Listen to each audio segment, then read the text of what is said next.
안녕하십니까. 대교 문화재단에서 주최하고 서울대학교 교육연구소 주관으로 진행할 경계선 진흥아동을 위한 학습 지원 포럼을 시작하겠습니다. 시작에 앞서 오늘 포럼 진행을 맡은 신종호 교수님을 소개합니다.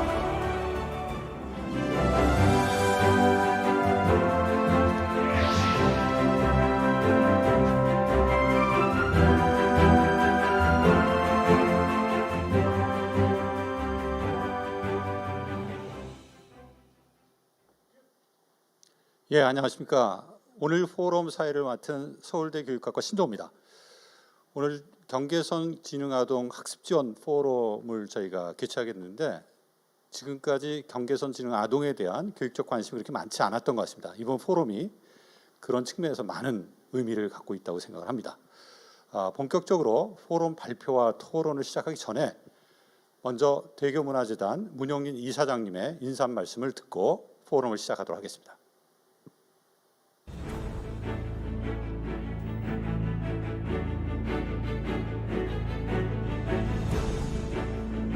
안녕하십니까. 대교 문화재단 이사장 문용린입니다. 저희는 오늘 경계선 진흥 아동을 위한 학습 지원 포럼을 개최합니다. 많은 청중을 모시고 싶었으나 코로나 사정으로 인해 온라인 포럼으로 여러분을 뵙게 되었습니다. 아쉽지만 온라인으로라도 함께 해주신 여러분께 깊은 감사를 드립니다. 저희 재단은 서울시가 아시아 1호로 추진한 사회성과 보상 사업을 통해 경계선 진흥 아동 지원 사업을 시작하게 되었습니다.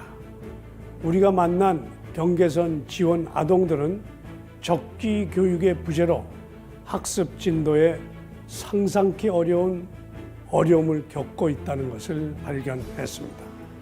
지난 3년간 경계선 진흥 아동들을 지도하면서 저희는 수많은 데이터와 학습 지도의 노하우를 축적할 수 있었습니다.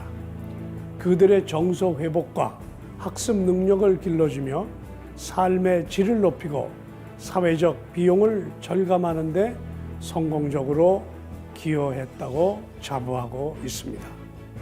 저희는 이번에 사회성과 보상 사업의 성공을 계기로 이 사업의 중요성을 절감하게 되었습니다. 그래서 이 사업 종료 후에도 계속 관심을 가져오고 있습니다.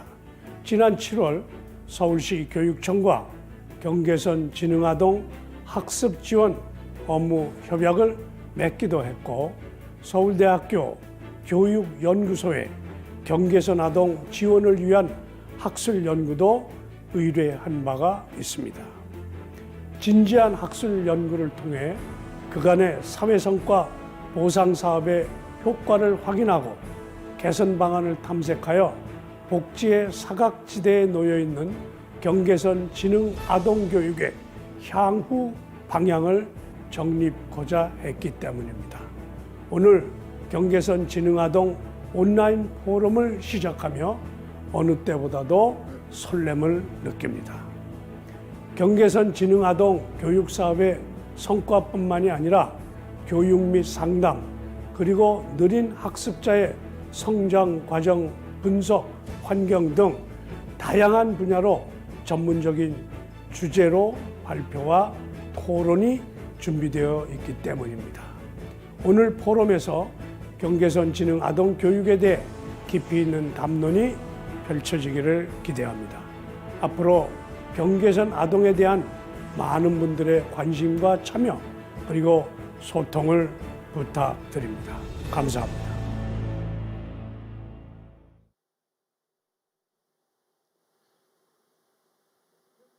예, 감사합니다. 문용인 이사장님 말씀처럼 이번 포럼이 경계선 진흥아동과 이 경계선 진흥아동의 지원에 대한 우리 이해의 폭을 넓히는 중요한 자리가 되었으면 하는 바람을 가져봅니다. 오늘 포럼은 두 개의 세션으로 나눠서 진행이 됩니다. 첫 번째 세션은 세 분의 발표자를 모시고 경계선 진흥 아동에 대한 중요한 발표를 저희가 듣고요. 그리고 잠시 휴식 시간을 갖고 세션 2에서는 경계선 지능 아동에 대한 토론과 Q&A 시간을 세 분의 발표자하고 두 분의 토론자를 모시고 갖도록 하겠습니다. 끝까지 참여해 주시기를 부탁드리고요. 먼저 그러면 세션 1의 첫 번째 발표를 시작하도록 하겠습니다. 첫 번째 발표는 인천대학교 김명섭 교수님께서 키워드 분석을 활용한 경계선 지능아동 성장 연구에 관해서 말씀을 해주시겠습니다. 중요한 또 소중한 말씀 부탁드리겠습니다.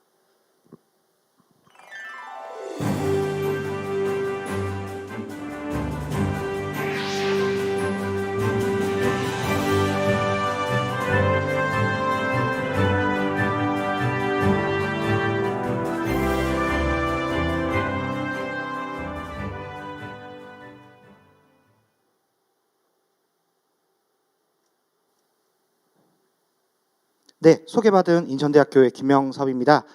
저는 오늘 키워드 분석을 활용한 경계선 지능아동 성장 연구라는 제목으로 발표를 하도록 하겠습니다. 오늘 다루게 될 목차는 다음과 같습니다. 네, 전반적으로 경계선 지능아동을 대상으로 했던 프로그램에 대해서 설명을 좀 드리고요. 그 과정에서 저희가 새롭게 알게 된 것들을 중심으로 해서 오늘 말씀을 드리고자 합니다. 우선 제가 오늘 분석 대상으로 삼았던 사업은 대교와 서울시가 함께했던 경계선 지능아동 대상 교육 프로그램이 있었습니다. 특히 아동복지시설에 있는 경계선 지능아동을 대상으로 주 2회 50분 동안 멘토교사의 지도 아래 2년간 진행됐던 사업이었습니다.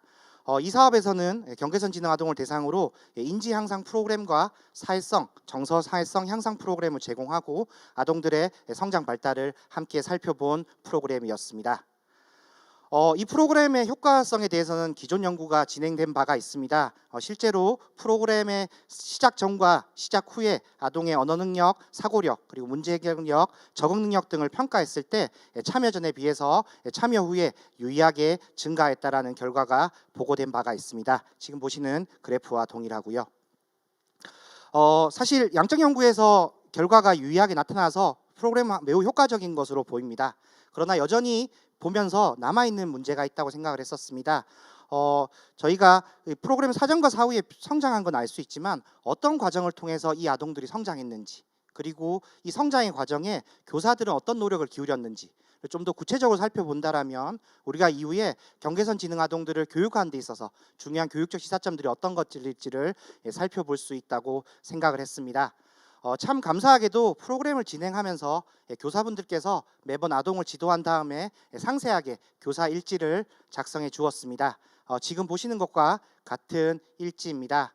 보시면 교사 아마 첫 만남을 했던 그 일지가 나와 있는 것 같은데요. 첫 만남에서 교사가 얼마나 설렜는지, 그리고 아동과 마음을 열기 위해서 어떤 활동을 했는지 등이 비교적 자세하게 기록되어 있습니다. 저는 이 일지를 분석함으로써 우리가 보지 못했던, 즉 사전 사후 프로그램 차이로만 볼 수 없었던 아동의 변화 과정들, 그리고 교사의 노력들을 좀 더 구체적으로 살펴볼 수 있다고 생각하고 이걸 중심으로 연구를 좀 진행을 해 보았습니다. 2017년 5월부터 2019년 7월까지 진행한 교사들의 일지를 대상으로 분석을 하려고 했고요. 특히 경계선 지능 아동 26명과 이들을 지도하시느라 고생하셨던 14분의 교사들, 이분들이 기록한 일지를 총 2년의 기간이 지나치게 길기 때문에 이걸 5분기로 나눠서 어떻게 변화해 나가는지, 그리고 교사들이 어떤 노력을 기울였는지를 살펴보려고 했습니다. 사실 교사분들께서 워낙 자세하고 그리고 꼼꼼하게 일지를 작성해 주시다 보니까 데이터가 상당히 방대하게 모여 있었습니다. 사실 방대한 데이터가 저희한테 함의하는 바가 참 컸는데 그럼에도 불구하고 이 데이터만 가지고는 결과를 일목요연하게 저희가 살펴보기가 조금 어려운 측면들이 있었습니다. 그래서 저희가 방대한 데이터를 조금 요약하기 위해서 학생과 교사의 활동을 내용을 중심으로 분류한 다음에 이걸 텍스트 네트워크 분석을 통해서 아동의 변화를 좀 더 유목화해서 살펴보고자 하였습니다. 이를 통해서 교사들의 일지에 아동의 변화, 그리고 교사의 노력에 있어서 어떤 단어들이 주로 나타나는지, 그리고 그 단어들과 빈번히 함께 나타나는 단어들은 어떤 건지, 이걸 통해서 우리가 얻을 수 있는 교육적 시사점은 무엇인지를 찾아보고자 하였습니다. 아마 지금부터 이제 아마 연구 결과를 좀 설명드릴 것 같은데요. 한번 상상해 보시면 좋을 것 같습니다. 지금 방송 보고 계시는 선생님도 생각하시기에 교사들의 일지에 2년 동안 어떤 단어들이 좀 빈번히 많이 나타났을까요? 저도 사실 개인적으로 분석하기 앞서서 매우 궁금했던 질문이었습니다. 어떤 단어가 많이 나타났을까를 주로 탐색을 해보았는데요. 이거를 워드 클라우드로 나타내면 이런 형태를 보입니다. 이게 우선 1분기에 교사 일지에 주로 나타났던 단어들입니다. 어쩌면 우리가 예상했던 것처럼 어려움이란 단어가 한가운데 콕 박혀 있는 것을 발견하실 수 있을 겁니다. 여전히 학습에서 아동들이 많이 어려움을 경험했고 그것들이 교사들의 일지를 분석해도 유사하게 나타납니다. 그나마 저희가 조금 긍정적이라 평가하는 부분은 하단에 자람이란 단어가 함께 나타나고 있다는 점입니다. 2분기에도 유사하게 어려움이란 단어는 지속적으로 나타납니다. 물론 자람이란 단어도 나타나고요. 1분기에는 다만 나타나지 않았던 적극적 참여란 단어가 꽤 높은 빈도로 나타나는 것도 확인하실 수 있을 겁니다. 3분기를 가면 조금 더 희망적인 결과들이 좀 나타납니다. 어려움이 예전에는 중앙에 콕 박혀 있었다면 이번에는 자람이란 단어가 중앙에 보이는 것들을 확인하실 수 있을 거고요. 4분기도 유사한 패턴이 보입니다. 워드 클라우드를 통해 보면 상대적인 크기 또는 상대적인 빈도만 보여줄 수 있어서 저희가 요거를 좀 더 결과를 요약해 드리기 위해서 많이 나타난 단어를 분기별로 10개씩 한번 꼽아봤습니다. 이런 단어들이 주로 나타났는데요. 보시면 1분기에 가장 많이 나타났던 단어는 어려움이었습니다. 2분기에도 이게 유사하게 나타나다가 3분기 정도에 되면 자람이 좀 더 높은 순위로 올라가는 것들을 확인할 수 있습니다. 그러나 여전히 어려움이 상위에 차지하고 있는 것들도 동시에 확인할 수 있습니다. 아동이 잘하고 어려워하는 것 이외에 또 다른 많은 모습들도 관찰됩니다. 아동들이 초기에 특히 1분기에 주의가 산만하고 적극적으로 거부하는 모습들 일지에서 많이 나타나다가 2분기에 가게 되면 적극적으로 참여하고 능력이 향상되는 모습들을 함께 확인할 수 있습니다. 또한 교사들이 이런 아동의 변화를 위해서 어떤 노력을 기울였는지도 특정 단어를 통해서 살펴볼 수 있는데요. 1분기에 5순위 나타난 비계 설정이란 단어를 보면 교사들이 아동에게 적절한 도움을 제공하기 위해서 여러 노력들을 기울이고 있음을 확인할 수 있습니다. 여기까지가 저희 많이 나타난 단어였는데요. 이걸 조금 더 역동적으로 살펴보기 위해서 이후에 분석한 거는 특정 단어와 다른 단어들이 어떻게 함께 연결지어 나타나는지를 네트워크 분석을 통해서 확인해 보았습니다. 이게 교사일지에 나타난 1분기 네트워크입니다. 아마 글씨가 조금 작아서 잘 보이지 않으실 텐데요. 이후에 조금 더 자세히 설명해 드리겠습니다. 2분기, 3분기, 4분기 유사한 네트워크들이 이렇게 그려졌고요. 사실 네트워크 구조가 되게 방대하기 때문에 제가 지금 계속해서 분석 중에 있는데 그 중에서 특히 제가 관심을 가지고 봤던 단어 중에 하나는 이런 단어들입니다. 앞서 많은 빈도로 나타났던 자람 그리고 아동들이 경험한 어려움 이런 단어와 어떤 단어가 함께 나타났을까를 한번 분석해 보았고요. 또 하나는 경계선 지능 아동 교육에 있어서 아동들이 교육 활동에 참여하는 것들을 꺼리는 현상들이 빈번히 나타납니다. 그래서 이런 거부라는 단어와 어떤 단어들이 함께 나타나는지를 살펴봄으로써 아동들의 자람, 어려움 그리고 거부의 어떤 맥락들을 좀 드러내고 그 과정에서 아동과 교사가 어떻게 상호작용하는지를 한번 관찰해 보았습니다. 아까 단어 빈도와 유사하게 한번 자람, 어려움, 거부라는 단어와 어떤 단어가 함께 나타났을지를 한번 추측해 보시면서 한번 발표를 들어보시면 훨씬 더 흥미로우실 것 같습니다. 우선 자람과 함께 나타난 단어들입니다. 즉 빈도로 봤을 때 자람이 나타날 때 함께 나타났던 단어들이 어떤 건지를 저희가 분기별로 순위를 1에서 10위로 한번 매겨봤습니다. 주로 아동들이 했던 활동들이 주로 많이 나타나고요. 제가 특히 흥미로웠던 부분을 제가 표시를 하자면 이렇습니다. 저는 개인적으로 결과를 보고 어쩌면 당연하지만 또 한편으로 참 새롭다라고 생각했던 것 중에 하나가 아동들의 자람이란 단어와 어려움, 느린 속도란 단어가 함께 나타납니다. 이건 1분기도 그렇고 4분기에 가도 끊임없이 자람과 어려움 그리고 느린 속도라는 단어는 함께 나타납니다. 이렇게 나타난 이유를 교사 일지를 통해서 좀 더 자세히 한번 살펴보았습니다. 교사 일지를 보면 항상 아동들은 뭘 하나를 항상 잘하는 게 아니라 잘하는 부분이 있으면 항상 어려워하는 부분들을 함께 경험을 합니다. 이건 어쩌면 학습에 있어서 당연한 과정일지도 모르겠습니다. 저희가 사실 경계선 지능 아동들을 교육하면서, 특히 느린 학습자들을 교육하면서 조심해야 될 것 중에 하나는, 우리가 어떤 특별한 교육적인 처치를 한다고 해서 아동들이 바로 좋아지는 모습을 보이는 건 아니라는 거죠. 언제나 아동은 자라면서 동시에 어려워하는 부분들을 끊임없이 경험하고 있다라는 부분들입니다. 그래서 우리가 너무 쉽게 기뻐하기도 어렵고, 그렇다고 너무 쉽게 낙담하기도 어렵다라는 것들을 아동이 끊임없이 겪는 자람과 어려움의 공존이라는 게 보여준다고 생각을 했었습니다. 또 하나 흥미로웠던 것은 자람과 느린 속도가 공존한다는 점입니다. 교사들의 일지를 살펴보면 아동이 속도는 느리지만 잘했다라는 표현들이 빈번히 등장을 합니다. 전 여기서 이 일지를 보면서 이런 생각을 했었습니다. 만약 우리가 아동이 단순히 빠르게 하는 것만을 자람이라 생각했다라면 이 자람과 느린 속도가 함께 나타나는 어떤 양상을 살펴볼 수는 어려웠을 겁니다. 아마 교사들께서는 속도가 느린 것과 잘하는 게 구분될 수 있고, 이게 이 아동들에게서 자연스럽게 나타나는 모습이라 생각하고 그에 걸맞는 교육적인 처치를 했기 때문에 이런 단어의 동시 출현이 나타났다고 생각합니다. 이거의 의미에 대해서는 이후에 좀 더 자세히 설명드리도록 하겠습니다. 이어서는 그 적극적인 거부, 아동이 짜증을 내거나 수업을 하지 않을래요 라는 말들과 함께 나타난 단어들이 어떤 건지를 살펴보았습니다. 이 단어들 중에서 좀 흥미로웠던 것들을 조금 표시하면 이런 단어들입니다. 1분기, 2분기, 3분기, 4분기 동일하게 적극적인 거부와 함께 나타나는 가장 대표적인 단어는 어려움이라는 단어였습니다. 우리가 아동이 참여를 거부할 때 우린 아동이 어떤 의지가 없거나 이 활동 자체가 흥미롭지 않기 때문이라고 많이들 생각을 합니다. 물론 그런 부분들이 일지 속에도 분명히 나타납니다. 아동이 개인적인 사정이 있거나 흥미없는 일들을 할 때 아동들은 잘 참여하지 않으려는 모습들을 보였습니다. 근데 이 두 단어와 공통적으로 나타나는 맥락들을 조금 살펴보면 이 거부와 못함이 함께 나타날 때가 굉장히 많았다는 점입니다. 즉 아동이 흥미가 없기 때문에 참여하지 않는 부분도 있지만, 그에 못지않게 중요한 부분 중에 하나는 아동이 이것을 잘하지 못한다고 생각하기 때문에 이걸 적극적으로 거부하고 짜증내는 모습들을 보일 때가 많았다는 점입니다.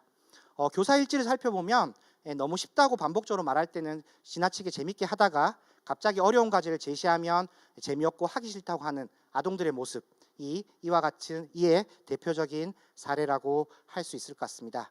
그렇기 때문에 저희가 경계선 지능 아동, 특히 느린 학습자들을 교육할 때 그들의 흥미를 고려하는 것도 몹시 중요하겠지만, 못지않게 아이들에게 어떻게 하면 잘할 수 있는지를, 그리고 노력한다면 할 수 있다는 느낌들을 어떻게 불러일으킬 것인가, 그럼으로써 이 어려움이라는 것들을 조금 완화시킴으로써 아동들의 참여를 촉진할 수 있을 거라고 생각을 했었습니다. 마지막으로 어려움과 함께 나타난 단어들은 어떤 거냐를 1에서 4분기로 좀 살펴보았습니다. 여기서 어려움이란 단어에서 교사들의 적극적인 노력이 함께 나타납니다. 아동들이 어려움에 속할 때마다 교사들은 아동에게 비계를 설정하거나 반복학습을 제공하는 모습들을 보였습니다. 대표적으로 경계선 지능 아동들이 느리게 배우기 때문에 교사들이 보였던 가장 대표적인 아동들이 어려움을 경험할 때보다 보였던 모습들은 반복학습이었습니다. 아동이 어려워하는 부분들을 처음부터 다시 한번 차근차근 계속 반복해 주는 것, 그럼으로써 아동 스스로 숙달할 수 있는 경험을 제공함으로써 할 수 있다는 느낌들을 제공하는데 교사들은 많은 노력을 기울였고, 그게 아동의 어려움에 대응하는 교사들의 주된 전략 중에 하나로 나타났습니다. 물론 어려운 과제를 단순히 반복한다고 해서 아동이 잘하게 되는 건 아니겠죠. 그에 따라서 교사들은 적절한 비계, 말이 다소 어려운데요, 도움을 제공함으로써 아동이 좀 더 학습에 적극적으로 참여할 수 있도록 돕는 모습들을 보였습니다. 적절히 아동이 설명할 수 있는 형태로 말을 바꿔주거나 혹은 예시를 제공하거나 힌트를 제공하는 등의 활동이 교사들이 마련했던 아동의 어려움에 대처하기 위한 대표적인 전략들이었습니다. 지금까지 교사 일지에서 나타난 단어들을 사실 큰 데이터의 일부분만 좀 중심에 두고 살펴봤는데요. 이거를 이렇게 조금 요약할 수 있을 것 같습니다.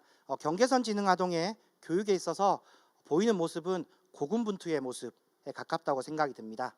네, 제가 앞서 보였던 그래프는 참 매끈합니다. 사전 사후 문제 해결력의 차이를 봤을 때 일직선으로 증가하는 것 같아 보이지만 사실 아동의 일지, 교사들의 일지를 실제로 살펴보면 그 과정은 끊임없이 삐뚤삐뚤한 선이 왔다 갔다 하는 과정과 다름없습니다. 즉 조금 나아졌다고 생각하면 다시 어려움을 겪고 조금 어려움을 겪는다 생각하면 조금 나아지는 모습을 겪는 듯 아동들은 계속 왔다 갔다 하면서 그럼에도 불구하고 조금씩 성장해 나가는 모습들을 보였습니다. 이 과정에 사실 교사들이 많이 낙담하고 어려웠으셨을 것 같은데요. 그럼에도 불구하고 교사들은 아동들의 학습을 지원하고 정서적으로 지지하는 모습들을 보여왔습니다.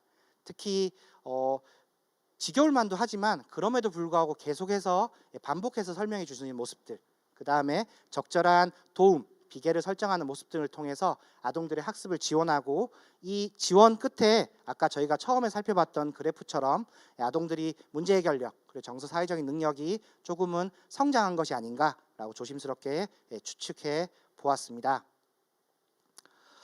경계선 지능 아동의 교육과 관련해서 제가 연구 분석을 계속 진행하면서 떠올렸던 사람은 캐롤이라는 교육심리학자입니다. 이분은 사실 저희가 굉장히 역설적이게도 지능 이론의 대가이시기도 한데요. 이분이 이야기했던 학교학습 모형이라는 게 경계선 지능 아동의 교육에 있어서 중요한 시사점을 제공하는 게 아닌가라는 생각이 들었습니다. 캐롤의 학교학습 모형에서 가장 전제로 하는 바는 모든 학습자는 일정한 수준까지는 성취를 달성할 수 있다라는 겁니다. 다만 그 성취 달성에 걸리는 시간은 학습자들이 가지고 있는 기본적인 배경 혹은 능력에 따라 달라질 수 있다라는 게 캐롤의 기본적인 가정입니다. 이거를 바꿔 말하면 느린 학습자라 하더라도 이들에게 충분한 시간을 제공한다라면 이들도 일정 수준까지는 성취를 달성할 수 있다라는 희망을 이야기하는 바라고 생각을 합니다. 그렇기 때문에 우리 교육이 빠르게 푸는 것, 잘하는 거에 강조하기보다는 주어진 학습자가 학습 목표를 달성할 수 있도록 충분한 시간을 제공하고 있는지, 오히려 느린 학습자가 문제가 아니라 느린 학습자에게 충분한 시간을 제공하지 못하고 있는 현실이 문제가 아닌지에 대해서 한 번쯤 생각해 볼 필요가 있다고 생각했습니다. 이거는 교사일지에서 나타나는 많은 모습들과도 일치하는 부분이 있습니다. 학교학습 모형과 유사하게 블룸이 말한 완전학습 모형도 유사합니다. 아동에 따라서 특정한 성취에 달성하는 시간이 다르다고 할 때 이 시간을 줄여줄 수 있는 가장 중요한 요소 중에 하나는 교수입니다. 즉 어떤 수업을 제공하느냐에 따라서 아동들의 배우는 시간은 조금 달라질 수 있습니다. 아마 저희 키워드 분석에서 드러난 모습도 이와 유사한 것 같습니다. 아동들은 교사가 어떻게 노력하느냐, 교사가 어떻게 반응하느냐에 따라서 그때그때 달라지는 모습을 보였고 이런 노력들이 있었기 때문에 아동이 혼자 배웠다라면 훨씬 많은 시간이 걸렸겠지만 교사의 노력, 헌신이 있은 덕분에 그 시간들이 많이 축소되진 않았나라는 생각들을 분석하면서 개인적으로 해보았습니다. 그래서 교사들이 보였던 이 반복학습을 위한 노력, 그다음 비계 설정, 분량 조절, 그리고 끊임없는 피드백의 모습들, 이것들을 어떻게 하면 향후에 계속 가져갈 수 있을 것인가, 그리고 이 키워드 분석에 나타난 일지를 작성한 교사들과 같은 교사들 향후에 어떻게 해서 우리가 계속 함께 할 수 있을 거냐라는 부분들이 지속적으로 남는 중요한 질문이라고 생각이 듭니다. 네, 여기까지 발표를 마치도록 하겠습니다. 경청해 주셔서 감사합니다.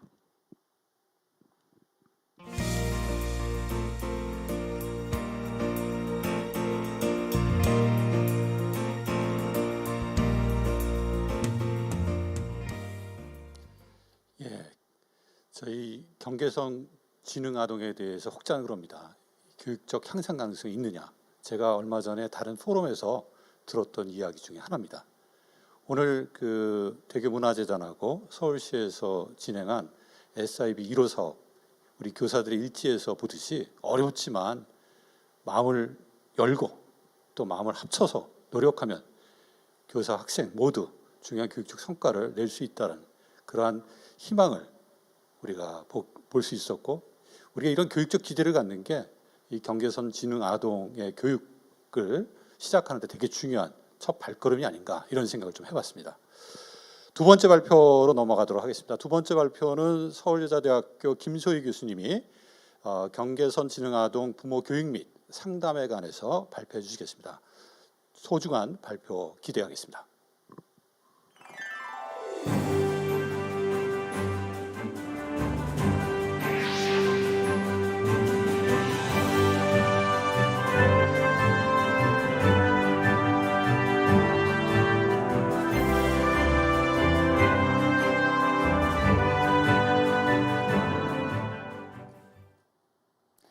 네, 안녕하세요. 오늘 경계성 지능 아동의 부모 교육 및 상담 발표를 맡은 서울여자대학교 교육심리학과의 김소희입니다. 반갑습니다. 사실 저는 학습 전문가입니다. 상담 전공자가 아니라 학습 전문가이기 때문에 제가 주로 경계성 지능 아동들이나 선생님들 그리고 학부모님들을 만나는 장면은 주로 아동의 학습 문제를 가지고 학습 컨설팅을 하거나 아니면 중재 프로그램을 개발을 해서 제공하는 그런 장면이지 이제 일반 상담 장면은 아닙니다. 그런 의미에서 이제 오늘 저는 학습 전문가의 입장에서 경계성 지능 아동을 두신 학부모님들의 역량 강화에 필요한 내용에 대해서 말씀을 드리고자 합니다. 저의 청중이 이제 지금 부모님도 계시고 그 다음에 교육 전문가 그리고 교사 선생님들도 계시다 보니까 이제 제가 어떤 것은 선생님께 말씀드립니다. 어떤 것은 부모님께 말씀드리겠습니다. 이러면서 진행을 해야 될 것 같습니다. 이것에 대해서 이제 사전에 미리 이제 양해를 부탁드립니다. 네, 첫 번째로 간단하게 경계성 지능 아동의 특성에 대해서 한번 이야기를 해보도록 하겠습니다. 네, 경계성 지능 아동에 대해서 우리가 보통 이야기를 할 때는요. 보통 우리가 지능 점수 71에서 84점의 지능 검사 점수만 가지고 이야기하기에는 좀 부족한 감이 있죠. 우리는 항상 적응 행동 기술이라는 것을 염두에 둬야 됩니다. 적응 행동 기술이란 아동이 일상 생활을 하면서 그 생활 속에서 의사소통, 자기관리, 사회성 기술을 얼만큼 잘 해내고 있느냐에 대한 수준입니다. 이것도 표준화 검사가 있어요. 그래서 이제 그 표준화 검사 점수, 지능 검사 그 외에 많은 아동의 생활에 있어서의 자료를 가지고 진단을 해봅니다. 진단을 해서 한마디로 말해서 우리의 경계성 지능 아동들은 장애로 분류가 되지 않는데도 불구하고 분명히 학습에서 그리고 사회성에서 심리적으로 어려움을 겪고 있는 아동을 이야기합니다. 그래서 제가 아동 인지 학습의 특성을 8가지 키워드로 한번 추려봤습니다. 한번 같이 생각해 보시도록 하죠. 주의력이 좋고 기억력이 뛰어나며 개념과 추상적 사고를 원활하게 하고 다양한 학습 전략을 사용해서 공부를 합니다. 그러면 많은 성공의 경험을 하게 되겠죠. 공부에 대해서 좋은 감정을 갖게 돼요. 좋은 감정을 갖고 좋아하는 것은 더 잘하게 되고요. 잘하는 것은 더 자주 하고 싶고요. 자주 하다 보니까 너무 잘하게 되고요. 이게 바로 학습의 선순환입니다. 반대로 생각을 해볼까요? 일단 주의 집중력이 짧아요. 그리고 필요한 정보를 기억 속에다 놓고 문제를 해결할 때까지 계속해서 하기가 어렵습니다. 거기에 다양한 학습 전략을 사용하지도 않아요. 그러면 일반 학급에서 성공의 기회를 놓치게 되죠. 많은 성공의 경험을 하지 못하고 이러다 보면 공부가 싫어져요. 재미가 없어요. 우리는 어떻죠? 사람들은 재미없는 건 안 합니다. 안 하면 더 못하게 되죠. 못하니까 안 하게 돼요. 안 하면 못하죠. 이 악순환이 계속된다고 보시면 되겠습니다.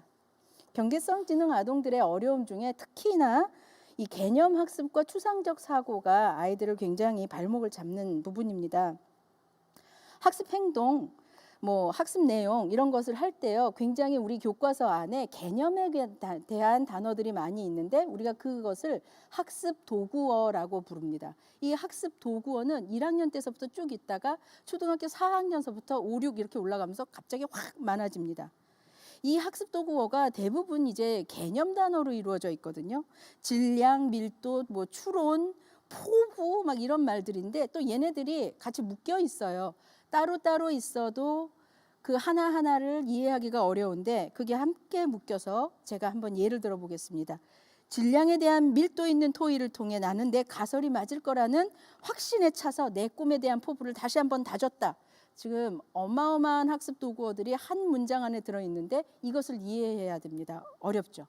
따라서 경계성 지능 아동을 위한 학습 중재 프로그램은 바로 이런 것들을 잡아줘야 합니다. 네.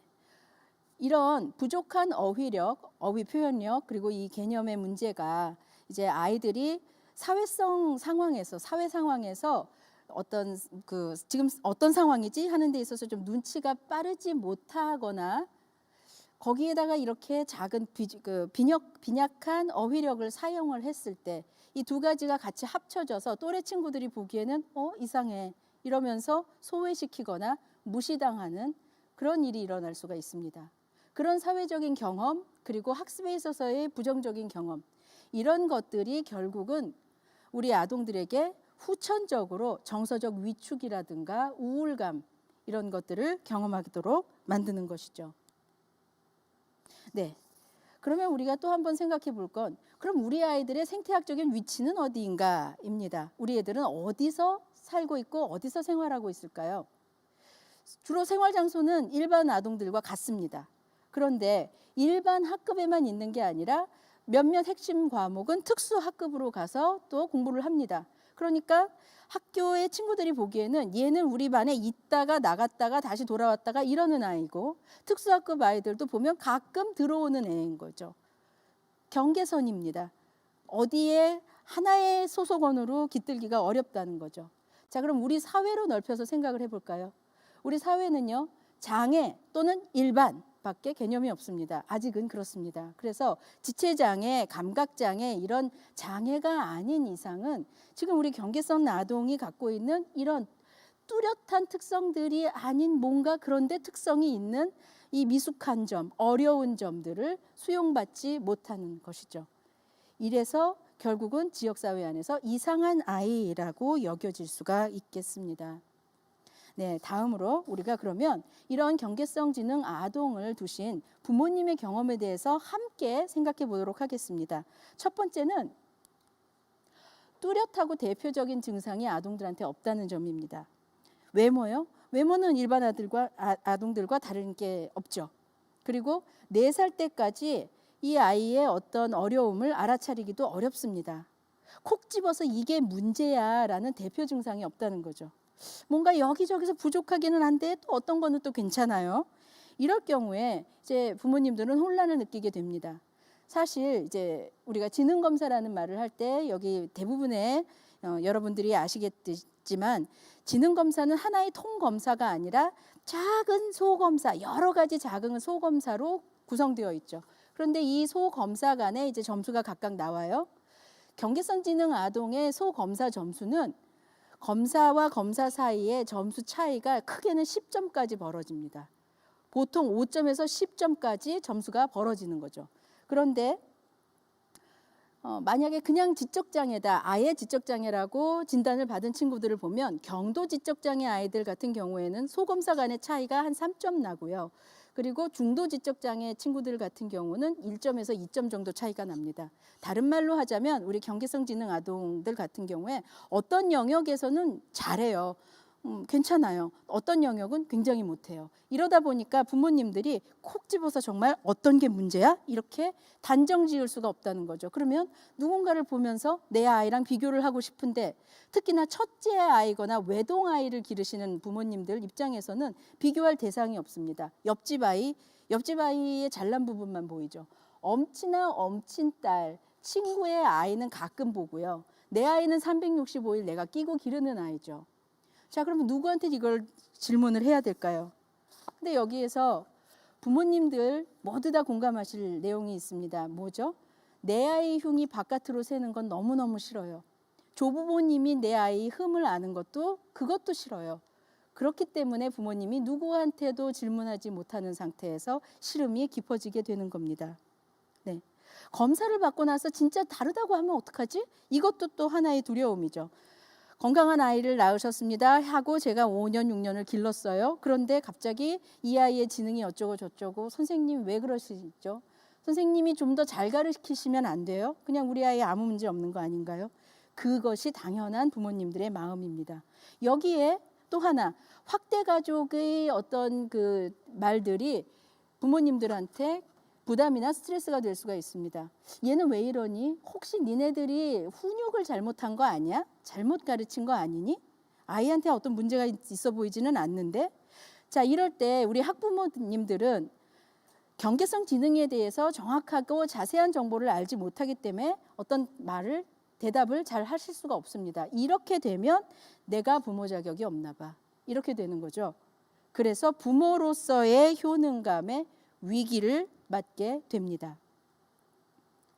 어떤 이제 어머니가 오셨어요. 그분은 정말로 스트레스와 우울에 이제 사로잡혀서 오셨는데 결국 알고 보니까 아동 이야기를 계속 하세요. 그래서 아동을 검사를 했더니 이 아동의 경계성 지능이었던 거죠. 왜 내가 힘든지에 대해서 아이한테 진단이 나오지 않으니까 부모님은 그냥 당신이 잘못하고 있다라고 생각을 했었던 겁니다. 자, 그러면 우리가 부모 교육 지원의 필수 항목에 대해서 한번 알아보도록 하겠습니다. 경계성 지능에 대한 정확한 정보를 제공하는 것, 이것이 교육적 지원에서 가장 필수적인 내용입니다. 자세히 보면은요, 단기 기억, 학습 전략 사용, 말씀드렸던 적응 행동 기술 이런 것들은 시간을 들여서 우리가 중재를 하다 보면 반복하다 보면 반드시 향상됩니다. 그것과 함께 이제 정부 지자체의 지원 내용에 대한 정보, 사례와 지지 집단에 대한 정보 이런 것들을 제공하는 것도 역시 교육 전문가들이 할 수 있는 일입니다. 자조 집단, 즉 비슷한 아동들을 기르는 부모님들의 모임을 제공하거나 조직하거나 알려드리는 것이 굉장히 중요합니다. 아, 내가 혼자가 아니구나. 이런 고민을 했던 게 나 혼자가 아니구나. 그리고 쏠쏠히 중요한 정보들을 서로 나누시게 되거든요. 마지막으로 가정마다 가지고 있는 자원의 양이 틀려요. 시간적 자원, 인적 자원, 재정적 자원. 그 가정에 맞춤형으로 그 경계성 지능 아동의 양육을 위해서 맞춤형으로 자원을 어떻게 효과적으로 활용할 수 있을까를 알려드리는 것도 부모 교육에서 굉장히 중요한 부분이라고 할 수 있겠습니다. 네, 그러므로 교육적 지원을 통한 부모 역량 강화라는 말은 다른 말로 하자면 낮아질 대로 낮아져 버린 부모님의 자신감을 되찾아서 심리적인 힘과 실천적인 능력을 높여드리는 것이죠. 일단 첫 번째로 중요한 것은 조기 개입, 조기 중재에 대해서 필요한 인식을 가지시는 겁니다. 우리 아이들, 경계성 지능 가진 아이들 91개의 보통 일반 아이들과 공통점이 있어요. 9개의 특이점을 갖고 있어요. 그 9개에 대한 조기 중재를 결심하십니다. 그러면 어떤 프로그램을 하면 좋을까? 이것에 대한 정보가 들어가야 되겠죠. 진단받고 중재를 결심하신 다음에는요. 어떤 일이 또 생기냐면 곧 시간의 문제죠. 선생님, 우리 아이 이제 3개월이면 되겠죠? 한 달이면 되겠죠? 아니죠.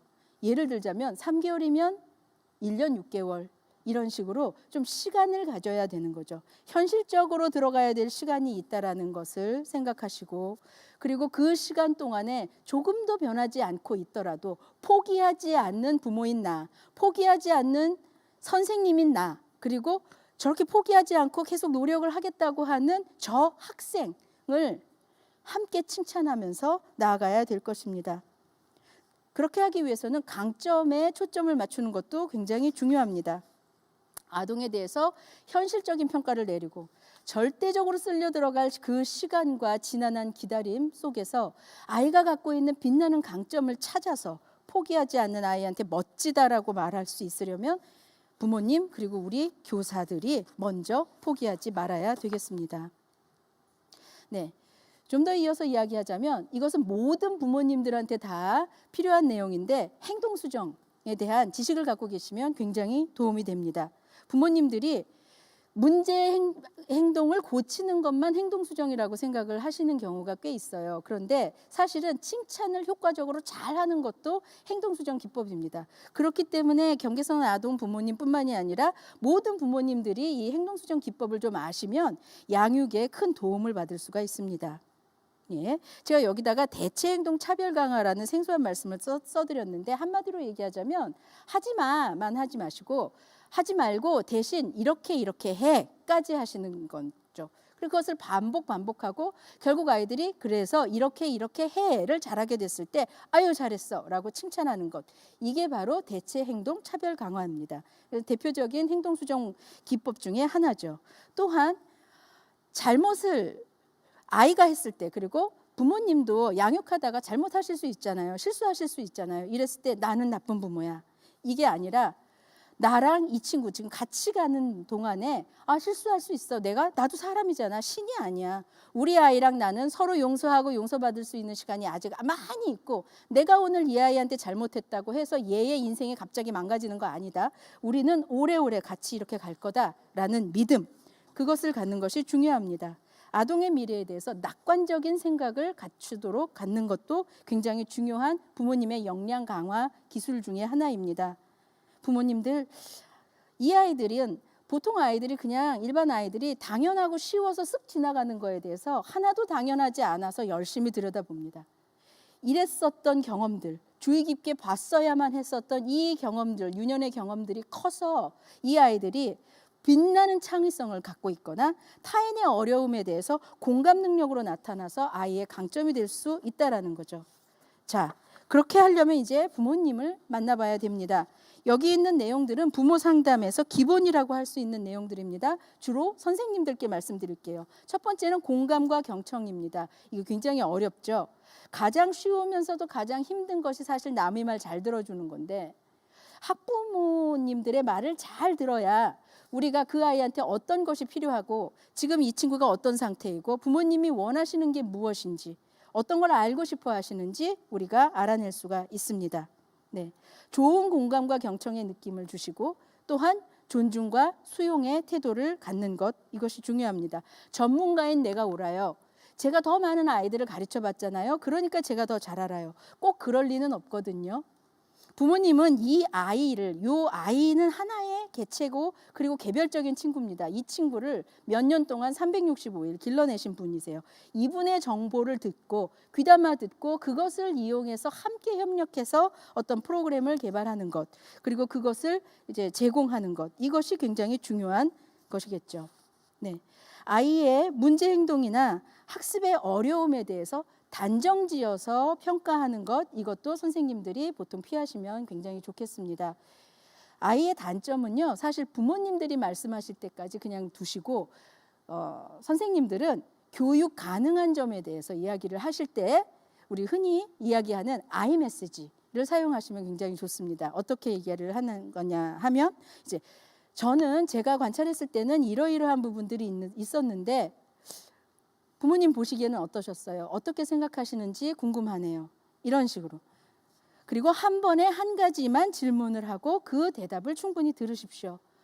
그리고 아이들의 강점 쪽으로 자꾸 주의를 환기해서 부모님들이 아이의 강점, 일반 아이와의 다르지 않은 점에 집중하실 수 있도록 도와주시는 것이 중요합니다.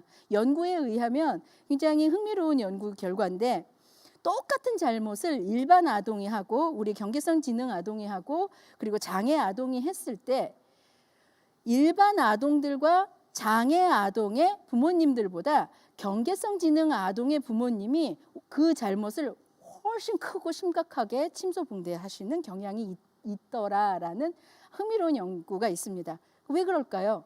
조금만 하면은 잘할 수 있을 것 같은 다급함입니다. 그 경계선에 있기 때문이죠. 우리가 선생님들은 그 마음을 이해하셔야 됩니다. 그리고 굉장히 중요한 부분 이제 우리라는 개념을 바꿔주세요. 부모 상담을 하러 처음에 오셨을 때 그때 우리는 학부모님과 아이가 우리예요. 그리고 선생님은 당신이세요. 하지만 부모 상담이 계속 진행되면서 이제 우리는 학부모님과 교사예요.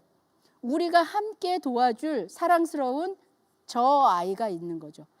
이런 협력 관계를 맺게 되어야 한다는 겁니다. 자, 마지막으로 부모 교육 및 상담 시 고려 사항에 대해서 정리해 보도록 할게요. 첫째, 일반 아동과의 차이에 대해서 인정하고 분명히 차이가 있다는 걸 인정한 다음엔 그 차이를 좁히기 위해서 중재를 하는데 중재는 빠를수록 좋지만 시간은 절대적으로 필요하다는 현실을 받아들이실 수 있도록 선생님들이 도와주셔야 됩니다. 선생님들께 계속 말씀을 드릴게요. 괜찮다고 우리가 같이 하니까 분명히 나아질 거라고 절대로 내가 혼자야라는 생각 속에 부모님을 그대로 두지 않으셔야 됩니다. 둘째는 우리 아이들이 보통 일반 아이들이건 비장애 애들이건 뭐 누구건 간에 아이들은 자라면서 발달 과업이라는 게 있거든요. 그 발달 단계를 이해하도록 선생님들께서 도와주셔야 돼요. 부모님들이 보편적 발달 단계를 알고 나면 우리 아이의 특이점을 더 잘 이해하실 수가 있게 됩니다. 근본적으로 불가능하거나 무리한 요구에 대해서는 따뜻하지만 명확하게 말씀을 전달하셔서 보다 현실적인 목표를 가지실 수 있도록 부모님을 도와주시고, 그리고 끝없이 지속적으로 연락을 늦추지 않는 것이 굉장히 중요합니다. 이런 협력 관계 속에서 이제 부모님께서는 일상 속에서 아이들을 가르쳐 주세요. 특히나 중요한 부분들은 너무 아이들한테 학습 이렇게 하시지 마시고, 읽는 거 싫어하는 친구 있어요? 그러면 오디오북, 영화 같이 보시면서 영화 보시고 그냥 넘기지 마시고 같이 본 영화에 대해서 토론하세요. 얘기하세요. 그걸 통해서 아이들이 어휘력이 늘어납니다. 구체적인 상황, 구체적인 곳에서 어떤 말로 사회적인 기술을 늘릴 수 있을지 알려주세요. 자, 이런 협력 관계 안에서 교사들이 해야 되는 건 당연히 경계성 지능에 대한 전문적 지식을 갖는 것입니다. 교육 전문가로서 그냥 일반 아동이랑 비교를 하는 대신에 절대적인 교육적 관심을 아이한테 쏟기 위해서는 경계성 지능에 대해서 자세히 이해하는 것이 필요합니다. 또한 학습 전략, 교수 방법들을 다양하게 사용하시는 거죠. 근데요, 이거 진짜로 이런 교수 전략 학습 방법, 뭐 이중 목표 단일 과정이라든가 뭐 단일 목표 이중 과정, 지금 선생님들은 제가 하시는 말씀을 이해하실 텐데, 이런 것들을 사용해서 다양한 중재를 사용을 해 보시면 일반 학급에서 이걸 썼을 때 제일 먼저 반응이 툭 오고 효과가 툭 오는 아이들은 그 반에서 중간 정도 하는 애들이에요. 걔네들이 먼저 재밌어, 갑자기 수업이 재밌어졌어, 쉬워졌어 이러면서 공부를 막 하기 시작을 합니다. 우리 아이들을 위한 중재를 학교에서 쓰면 일반 아이들한테도 분명히 도움이 된다라는 거죠. 마지막으로 말씀을 드리고 싶은 것은, 부모님들 양육 효능감이 떨어지신 상태에서 왔을 때 우리가 이제 부모님의 역량을 강화하려고 합니다. 이때 제가 이제까지 만나본 부모님들은 그런 어렵고 혼란스럽고 정보가 부족한 상태에서 정말 최선을 다하시는 부모님들이 훨씬 많았습니다. 자, 선생님인 우리들이 그것을 인정하고 이해하고 그리고 기뻐하면서 함께 나아가는 것, 이 마음이 부모 역량 강화에서 가장 중요한 마음가짐이 아닐까 생각합니다. 여기까지 이제 부모 교육 및 상담에 대한 발표를 마치겠습니다. 김소희였습니다. 감사합니다.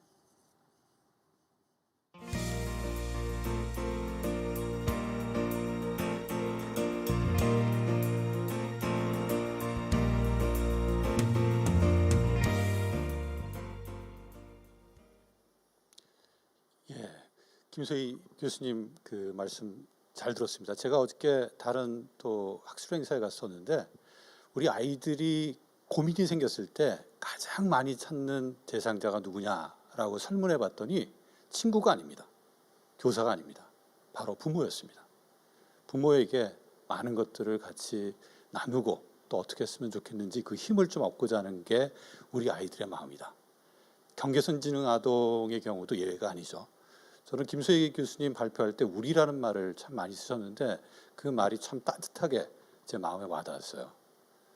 정말 같은 배를 타고 있는, 또 같이 성장해 가야 될 경계선 지능 아동에 대해서 우리가 따뜻한 마음으로 품어주면 그 마음이 기반이 돼서 우리 아이가 갖고 있는 잠재성이 실현되지 않을까라는 생각을 해봤습니다. 자, 세 번째 발표 넘어가겠습니다. 세 번째 발표는 한국교육과정평가원의 김태훈 박사님이 이해 속도가 느린 학생들 어떻게 성장하는가라는 주제로 말씀해 주시겠습니다. 소중한 말씀 기대해 보겠습니다.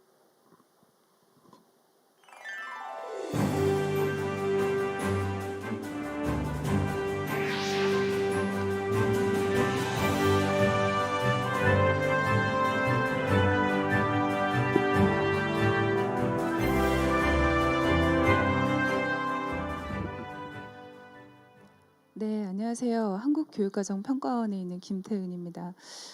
저도 앞서서 이제 발표자분들께서 얘기를 쭉 들으면서 참 많은 생각들을 하게 되는 것 같습니다. 제가 오늘 가져온 이야기는 이제 평가원에서 연구를 좀 4년 동안 수행한 결과입니다. 기본적으로 이제 학습이 어려운 소위 이제 학습 부진 학생들 한 44명을 한 4년 동안 이 학생들이 어떻게 성장하는가에 대한 연구를 수행을 했고요. 그 중에서 오늘 좀 가져온 이야기는 44명 중에 조금 이해 속도가 조금 느리다. 저희가 연구하는 도중에 확인됐던 그 12명에 대한 이야기를 좀 가져왔습니다. 이제 앞선 교수님들께서 얘기를 해주셨던 몇 가지 포인트들이 제가 이제 이 아이들의 성장을 보면서 느꼈던 몇 가지들과 굉장히 많이 중첩이 되면서 여러 가지 생각들이 좀 떠올랐는데요. 그 다들 여기 계신 분들 아마 그 학습에서의 어려움을 겪어보신 적이 있으실까 이런 질문을 한번 좀 꼭 드려보고 싶었거든요. 저도 이제 뭐 모든 걸 잘할 수는 없죠. 당연히 못하는 것도 굉장히 많았고, 근데 이제 이 아이들이 이해 속도가 느린 학생들이 4년 동안 성장하는 과정 속에 무엇을 기억하고 있을까? 이 포인트를 좀 말씀을 드리고 싶은 거예요. 예전에 이제 춤이 너무 배우고 싶어가지고 나도 이제 제가 좀 태생적 몸치입니다. 그다음에 춤을 배워보자 생각을 해서 재즈 댄스 학원에 등록을 했어요. 거금을 들여가지고 6개월짜리 프로그램에 등록을 했는데 아마 이런 기분 느껴보신 적 있으실까요? 이렇게 재즈 댄스 학원이라는 데 딱 들어가면 3면이 거울이거든요. 이 세 개의 거울이 나를 비춰주는데 누가 뭐라 하지 않아도 여기서 내가 얼마나 초라한지는 그냥 알아요. 직감적으로. 근데 이제 그래도 내가 댄스를 하러 왔으니까 열심히 해야지. 그러면서 이제 학원에 딱 들어갔고, 근데 재즈 댄스 학원에 그렇게 예쁜 옷을 입고 오는지를 몰랐어요. 당연히 집에 있는 트레이닝복 입고 갔고 무릎도 좀 튀어나오고 이런 옷을 입고 가서 그래 나 열심히 춤을 춰봐야지. 그러면서 학원에 딱 가운데 서가지고 이제 춤을 막 따라 한 거예요. 근데 이제 누가 뭐라 하지 않아도 굉장히 위축되어 있는 이 상황 속에 하필이면 그 이제 댄스학원 선생님이 제 동작이 좀 많이 웃겼나 봐요. 아무래도 뭐 이렇게 이상한 동작을 했는지 다른 친구들 다 놔두고 저한테 김태은 씨 지금 탈춤 춰요? 이렇게 얘기를 하시는 거예요. 근데 그게 어쩌면 지금까지도 그 멘트가 이렇게 기억에 남는지 모르겠어요. 6개월 동안의 댄스를 열심히 해야겠다 생각을 하고 정말 큰 포부를 갖고 갔는데 제가 몇 번 갔을까요? 딱 3번 갔습니다. 그리고 환불도 못하고 나 그냥 끝까지 할 거야라는 생각으로 그냥 접었어요. 이 기억을 계속 왜 떠올렸냐면 우리 아이들이 학교 현장에서 만나게 되는 장면 중에 이 장면이 너무 많이 오버랩이 저는 연구하면서 많이 됐었거든요. 아이들이 교실에 딱 들어갔을 때 누가 뭐라 하지 않아도 내가 조금 느린 것 같아 이런 걸 직감적으로 알거든요. 근데 그런 상황 속에 이 아이들은 무엇을 할 수 있을까? 이게 이제 제가 이 아이들을 4년 동안 만나면서 느꼈던 얘기들입니다. 이제 한 친구 가명인데 서정이라는 친구랑 굉장히 많이 오버랩이 됐어요. 그러니까 뭔가 이 아이도 느끼죠. 내가 좀 어떻다는 건 알지만 그래도 굉장히 열심히 해보려고요. 손을 들어서 그렇게 발표를 하고 얘기를 해요. 근데 좀 안 맞아요. 발표 내용과 잘 안 맞고 하지만 질문도 하고 막 근데 그런 시간들이 계속 지나가다 보니까 소위 내가 뭐 하나라도 한다라는 느낌을 받지 못하니까 계속 주눅이 들어버리는 거죠. 이런 느낌과 제가 학원에서 춤을 춰보겠다고 갔다가 했던 좌절과 같은 거라는 생각을 좀 많이 해봤습니다. 대개는 이제 경계선 지능이다라고 하면은 해도 안 돼요. 이제 이런 얘기들을 많이 하거든요. 근데 이제 우리가 꼭 생각해봐야 되는 게 진짜 안 되나? 아니면 혹은 제대로 해본 적이 없나? 이 포인트를 좀 많이 좀 성찰을 해봐야 된다라고 생각을 좀 했고요. 이거는 제가 이제 슬라이드로 한번 쭉 준비를 해봤는데 제가 이제 학습이 좀 느린 친구들을 만나면서 어떤 얘기들을 하는가를 아이들의 글귀를 쭉 풀어놓은 거예요. 이거 모두 아이들이 직접 했던 얘기들입니다. 수학을 없애고 싶어요. 혹은 수학은 배워도 또 배워요. 영어에 대한 공포가 있어요. 그런데 기초반에선 천천히 알려줘요. 실은 천천히 알려줘요라는 말 문맥 안에 뭐가 있냐면 천천히 알려주니까 나는 그래도 그걸 하고 싶다라는 게 깔려 있는 얘기거든요. 이제 아이들의 이런 얘기들이에요. 옛날부터 저는 못했어요. 그리고 어떤 아이들은 이렇게 얘기를 해요. 아마 많은 좌절을 겪었겠죠. 학교에 오는 거 좋아하는 애들도 있어요. 뭐 이렇게 묻기도 하고. 그리고 이제 수업 시간에 듣는 설명이 잘 이해가 안 되는 거예요. 그 어떠니? 한 번 들으면 이해가 안 되는데요. 2번 들으면 돼요. 혹은 3번 들으면 돼요. 이렇게 얘기를 하는 거예요. 그러면 너 주변에 있는 친구들은 수업 내용을 이해한다고 생각하니? 그때 이 아이가 바라보는 시선에서는 쟤네들은 다 하고 온 애들 아니에요? 이렇게 얘기를 하는 거예요. 다 미리 하고 왔기 때문에 저걸 이해하는 거고 난 미리 하지 않아서 모르는 거예요. 이렇게 얘기를 하더라고요. 굉장히 좀 폭력적인 상황 아닌가? 아이가 받아들이기에는 이제 이런 생각들이 좀 많이 들었습니다. 제가 이제 뭐 짧은 시간이기 때문에 이해 속도가 느린 학생들의 어떤 성장 과정 이런 얘기들을 한번 쭉 몇 가지 전개를 해보려고 합니다. 실은 그 아까 말씀드렸던 12명의 아이들의 어떤 현상이에요. 초등학교 3학년, 5학년, 중학교 1학년 시점으로 아이들의 4년간의 성장을 쭉 봤는데요. 아이들이 대부분 수학에서 이제 많이 연산이 잘 안 되거나 구구단이 안 되거나 그리고 또 굉장히 많이 보편적으로 좀 좌절을 겪는 포인트가 분수예요. 그 분수가 아까도 이제 앞선 교수님 얘기하신 좀 추상적인 개념이거든요. 근데 이 개념을 처음 배우는 시기가 초등학교 3학년이에요. 그러니까 아이들이 저는요 언제부터 수학이 어려웠어? 전 초등학교 3학년 분수 나오면서부터 못했어요. 막 이렇게 얘기를. 이렇게 모든 애들이 공통적인 얘기들을 이렇게 나오는 거예요. 근데 여기 현상들을 보시면 알겠지만 아마 학교에 계신 선생님들 여기 이제 작성된 현상들이 익숙하실 거예요. 아이들이 보통적으로 하는 얘기. 근데 이제 여기에서 끝나면은 조금 난데 여기에 이제 플러스 알파가 붙는 거예요. 그러니까 이해 속도가 느리다라는 것만 있으면 이걸 또 좀 어떻게 해보겠다라고 생각을 하죠. 근데 그게 뿐만 아니라 모든 거에서 느리다 보니까 거기서 파생되는 영향들이 같이 붙는 거예요. 사회성이 부족한 거. 그리고 아까 이제 우리 앞서서 교수님께서도 이제 부모님께서 어떻게 해주셔야 되는데 얘기를 많이 해주셨는데 또 굉장히 안타까운 게 학습이 힘든 친구들 안에 보면은 또 가정의 어떤 돌봄이 정말 피치 못하게 어려운 상황들의 친구들이 참 많은 거예요. 이러다 보니까 뭔가 빠르게 처치가 안 되죠. 그러니까 가정의 돌봄 부족 문제까지 붙고 그리고 이제 경계선 지능 아이들, 그러니까 이해 속도가 느린 친구들이 많이 갖고 있는 게 초기 학습의 상처가 큰 기억으로 남는 거예요. 이른 시기 학습 상처. 근데 이게 나중에 어떤 현상으로 나타나냐면 저는요 그냥 그때 제가 그래서 좀 기분이 안 좋아가지고 그때부터 제가 공부 안 해갖고 지금도 안 하는 거예요. 이런 식으로 뭔가 원인을 거기에 부과시키는 이런 모습들도 보여지거든요. 그러니까 이해 속도가 느린 아이들한테 이렇게 그리고 또 하나는 저희가 이제 아이들을 추적 연구하면서 분기별로 아이들의 어떤 분노와 불안 지수를 계속 체크를 했었어요. 근데 그 척도가 어떻게 되어 있냐면 뭐 학교에서 어느 정도 불안을 느끼는가 5점 리커트예요. 그러면 아이들이 1, 2, 3, 4, 5에서 매우 그렇다 뭐 이렇게 해가지고 체크를 하는데 제가 이거 혹시 데이터가 잘못된 게 아니야? 이러면서까지 다시 한번 봤던 포인트가 뭐였냐면 학교가 두렵고 혹은 학교에서 불안을 느끼냐 해서 매번 5점을 체크를 해요. 매번. 근데 이제 한번 생각해 보세요. 자기보고식 작성할 때 내가 항상 매우 그렇다, 매우 불안하다를 체크한다고 하는 거는 이 정도의 불안은 무엇을 의미하는가? 아이들이 그걸 느끼고 있다는 건 무엇을 의미하는가? 너무 화가 난대요. 분노, 불안. 이 수치를 우리가 읽고 있는가? 이게 또 저희 연구에서 되게 중요한 포인트였습니다. 이거는 이제 그러면 학교 현장에서 선생님들이 좀 이해 속도가 느린 친구들은 어떤 부분에서 어떤 현상들이 드러나나요라고 한번 이렇게 질문지를 던져갖고 분석을 해봤었는데요. 기억력이 짧다. 그다음에 아까도 이제 어휘 얘기하셨는데 저도 이제 그 이해 속도가 느린 친구들이 학습을 못하지 않아요. 따라는 갑니다. 근데 속도가 느리죠. 근데 되게 결정적인 문제가 생기는 게 어휘량에서 문제가 생겨요. 그러니까 올라갈수록 내용이 어려워지고 어려운 단어들이 나오는데 그 어려운 단어들을 계속 캐치를 못하는 거예요. 그러면 이제 우리의 어휘 교육은 어떠한가라고 봤을 때 어휘요? 모국어잖아요. 어떻게 해요? 그냥 많이 노출되면 된다 이렇게 되는 거죠. 근데 이 아이들한테 노출은 무엇으로 노출될 수 있을 것인가? 독서?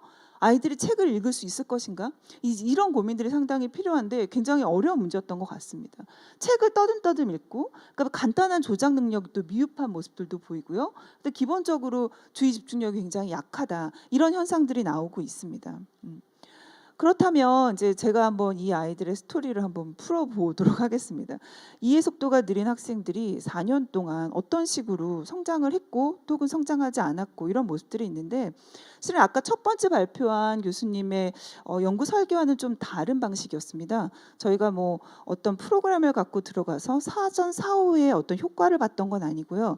현장에 있는 그대로 들어가서 이 아이들의 환경 속에 어떠한 것이 이 아이들의 성장의 계기가 되는가 이걸 살펴보는 연구를 진행을 했었습니다.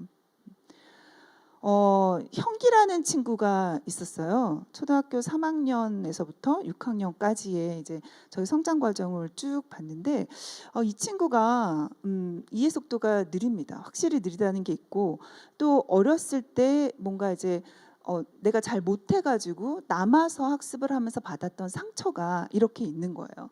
근데 이 친구가 굉장히 재밌는 게 뭐였냐면 이야기를 되게 좋아해요. 엄청나게 수다스럽게 이야기를 막 면담자랑 얘기를 할 때 많은 얘기들을 꺼내거든요. 근데 얘기를 듣다 보면 실은 얘기가 논리적이진 않아요. 이 얘기했다가 이 얘기했다 생각나는 대로 막 던지기 때문에 근데 그래도 얘기를 꺼낸다는 게 굉장히 재밌었던 친구거든요. 근데 이 친구가 이렇게 표현했어요. 공포의 나눗셈이래요. 그러니까 좀 표현이 재밌었는데 나눗셈만 나오면 너무 떨리고 자기가 못하기 때문에 너무 떨린다 이런 얘기를 하는 거예요. 근데 이 아이가 되게 이제 이 아이한테 에피소드가 하나 있는데 그 초등학교의 과학 시간에 보면요. 뭐 비생물적 환경 뭐 이런 걸 배우는 게 있어요. 콩나물을 두 그루를 키우는 거예요. 그래서 이쪽 콩나물은 햇빛도 잘 들게 하고 물도 잘 주고 이런 콩나물을 하고 이쪽 콩나물은 이제 그런 걸 차단하는 거죠. 그래서 이제 비교하는 거예요. 근데 이제 선생님께서 이제 형기한테 기회를 주신 거예요. 네가 잘 관리하고 물을 줘라 이렇게 한 거예요. 근데 다른 조 애들 거는 다 이렇게 비교군까지 잘 자랐는데 형기가 관리했던 것만 다 죽은 거예요. 콩나물이 두 개 다 죽은 거예요. 그래갖고 얘도 실망하고 선생님께서도 물 좀 잘 주라고 했는데 이것도 좀 어려웠을까요? 이제 이런 얘기를 했었거든요. 근데 제가 이제 이 친구를 불러가지고 한번 물어봤어요. 그래 콩나물이 열심히 물 줬는데 다 죽었더라. 그랬더니 여기서 이제 반전 스토리가 나오는 거예요. 이 친구가 그 학교 이렇게 창가에 콩나물이 이렇게 있는데 추워 보이더래요. 그래서 좀 따뜻하게 해주려고 뜨거운 물을 부은 거예요 거기에. 콩나물 삶았죠. 그래가지고 콩나물이 다 죽은 거야. 이 아이의 이제 묻지 않았으면 실은 몰랐을 얘기거든요. 근데 묻고 나서 뭐라고 말을 했을까요 제가 그 친구한테. 그냥 딱 한마디 했어요. 너 마음이 참 예쁘다. 이렇게 말을 해줬거든요. 그러니까 왜 그런 말을 해주려고 했냐면 야 콩나물은 그렇게 하면 안 돼. 이거보다 이 아이한테 필요한 거는 어떤 마음의 위로 내가 나에게 자책하지 않을 수 있었던 환경 이런 걸 한번 줘보려고 저희가 이제 그런 피드백을 줬었거든요. 제가 아이들의 스토리를 이렇게 다 정리를 하면서 실은 어떤 학습 부진의 원인, 성장의 시점과 계기가 어떻게 생겼는지, 주요 문제가 뭔지, 더 크게는 만약에 그때 그랬었더라면 이런 스토리를 한번 써봤어요. 근데 이 친구한테는 어떤 계기가 있었냐면 초등학교 4학년 때 이제 영어가 잘 안 되니까 선생님께서 방과 후에 이제 1대1로 하는 개별 지도를 한 거예요. 근데 이 친구가 이제 특성이 얘기하는 걸 좋아한다 그랬잖아요. 게다가 1대1이잖아요. 너무 잘 먹힌 거예요, 이게. 그래서 선생님하고 막 서로 이제 영어로 얘기를 이렇게 하는 과정 속에 성취감을 느낀 거예요. 내가 할 수 있구나. 그래가지고 이 아이의 꿈이 막 제가 영어를 좀 하니까요 이렇게 얘기를 하는 거예요. 근데 이제 우리가 또 다른 시각으로 보면 이거 못하고 실은 영어를 잘하는 건 아니에요. 하지만 아이가 영어에 대해서 자신감을 느꼈다는 것과 내가 발음을 굉장히 정확하게 하고 있다라는 그 성취감만으로도 이 아이한테 굉장히 큰 계기가 됐다는 거죠. 아이들이 성장하는 계기의 포인트는 실은 뭐 그리 대단한 건 아니에요. 근데 그 포인트가 제대로 주어지고 있느냐 이런 문제인 것 같거든요. 또 하나의 얘기를 들어보면 아까도 앞선 교수님이 그런 강점이라고 표현해 주셨는데 저는 실은 이 친구 재하라는 친구가 참 안타까웠어요. 다른 것들은 잘 모르겠는데 유독 수학에서만큼은 너무 뒤처져 있는 거예요. 너무. 그러니까 초등학교 3학년, 4학년, 5학년, 6학년이 되도록 여전히 연산에서는 너무 어려움을 그렇다고 일상생활 아니요, 괜찮아요. 그런데 자기가 못하는 것 때문에 친구들 간의 사회성이 부족한 문제는 있었어요. 근데 이 친구가 했던 얘기 중에 굉장히 인상적인 게 뭐냐면요. 선생님, 수학은요, 배웠는데 또 배워요. 이런 얘기를 해요. 이게 무슨 얘기 같으세요? 아이들이 뭐냐면, 내가 이제 드디어 구구단 좀 하고 내가 이제 이만큼 해서 연산 이만큼 했어. 라고 난 거기 도달했다고 생각하는데 그 다음에 제시되는 내용은 그거보다 훨씬 더 높은 거. 그러니까 수학이라는 게 원래 위계적 학문이기 때문에 계속 점프 하잖아요. 근데 이 아이는 그게 굉장히 숨가쁜 거예요. 그러니까 자기는 이만큼 한 거에 대해서 내가 충분하게 내가 잘하고 있다를 느껴야 되는데 그걸 느끼지 못하고 숨가쁘게 가고 있는 거죠. 그러니까 이런 부분들이 우리가 결국에는 좀 이해 속도가 느린 아이들한테 베풀어야 될 친절한 항목 무엇인가 이걸 좀 생각하게 하는 거였었거든요. 근데 제가 이 친구가 안타깝다고 했던 이유는 수학 못한다라는 게 너무 큰 거예요. 그래서 이게 왜 좀만 하면 할 것 같은데, 그러니까 저도 약간 조급한 마음으로 보는 거죠. 아닌데 조금만 하면 될 것 같은데 그런 마음을 한 3, 4년을 봐버리니까 얘가 잘하는 걸 놓쳐버린 거예요. 그러니까 얘는 오히려 영어 부분에 대해서는 그렇게 못하지 않았던 거예요. 근데 제가 이제 이걸 연구를 끝나고 정말 이걸 놓치다니 라는 생각이 드는 이런 실수를 우리도 하는구나 이런 생각이 드는 그런 아이였습니다. 이제 현주라는 아이도 이게 또 아이들이 이제 경계선 지능이라는 게 어렸을 때도 이런 식의 학상처들을 많이 겪지만 아이들이 이제 환경이 싹 바뀌잖아요. 이 아이는 이제 초등학교에서 중학교 올라가는 이제 그 시점에 있었어요. 근데 뭔가 환경이 싹 바뀌면 아이들이 어떤 생각을 하냐면 내가 초등학교 때는 그렇게 못했지만 중학교 가면 나 새 삶을 살리라 이런 마음의 다짐을 딱 하게 되거든요. 근데 이제 그런 마음의 다짐을 딱 하게 되는 순간에 우리가 내미는 이 아이한테 내미는 손길이 어떤 수준인가를 살펴보지 못하면 이 아이는 그때보다 더 나락으로 떨어져 버리는 문제가 있더라고요. 근데 다행히 현주라는 아이는 참 재밌었던 게 지치지 않았어요. 끊임없이 늦더라도 자기는 할 거고요. 그런 의지를 보였던 아이였거든요. 그래서 이 친구한테는 실은 중학교 1학년이 되면서 어떤 이제 환경의 변화가 이 아이한테는 굉장히 좋은 계기가 됐고 저희가 그때 생각했던 시사점은 이렇게 환경이 변화가 될 시점에 또 다른 새로운 지원을 좀 적극적으로 해야 되지 않을까 이런 생각들을 저희가 좀 해봤습니다. 혜선이라는 친구 같은 경우에는 이 친구도 이해 속도가 굉장히 느리고 가정 돌봄이 부족하고 그런데 이 친구는 이제 방과 후에 워낙 그러니까 맞춤법 자체도 좀 안 됐어요. 그러다 보니까 방과 후에 선생님이 이렇게 맞춤법 지도를 많이 시키고 단계별로 뭔가 이제 굉장히 낮은 수준부터 하려고 했죠. 근데 이 친구가 이제 중학생이 되고 중학교 2학년이 됐는데도 계속 맞춤법을 해야 한다는 그 사실이 너무 고통스러웠던 거예요. 그래서 정말 참을 수 없을 만큼 화가 나요. 라고 표현을 했거든요. 근데 이 아이 얘기를 들으면서 경계선이 있는, 그러니까 지능이 조금 그 학습 속도가 느린 친구들한테 계속해서 낮은 수준의 학습을 계속 시키는 것만이 답인가? 이런 질문이 들었거든요. 실은 저는 개인적으로 좀 해보고 싶은 게 뭐냐면 제가 교과 전공하시는 분들한테도 그런 질문을 던졌는데 정말 연산이 쉽지 않아도요. 이렇게 해서 바로 얘가 방정식을 할 수 있게끔 하는 그런 브릿지 같은 그런 전략들을 좀 만들어야 되지 않을까요? 이런 얘기들을 한 적이 있었거든요. 근데 안타깝게 저희가 만났던 아이들 중에 제일 안타까웠던 친구가 이 친구였어요. 어떤 성장의 계기를 찾기가 너무 어려웠습니다. 실은 가정에서의 지원이 정말 거의 없었어요. 그러다 보니까 좀 사례가 좋지 않았던 그런 친구였고요. 그다음에 이제 해리라는 친구 같은 경우에도 이 친구는 어렸을 때부터 약간 발달 속도가 느리다라는 그런 이제 검사를 했었던 친구예요.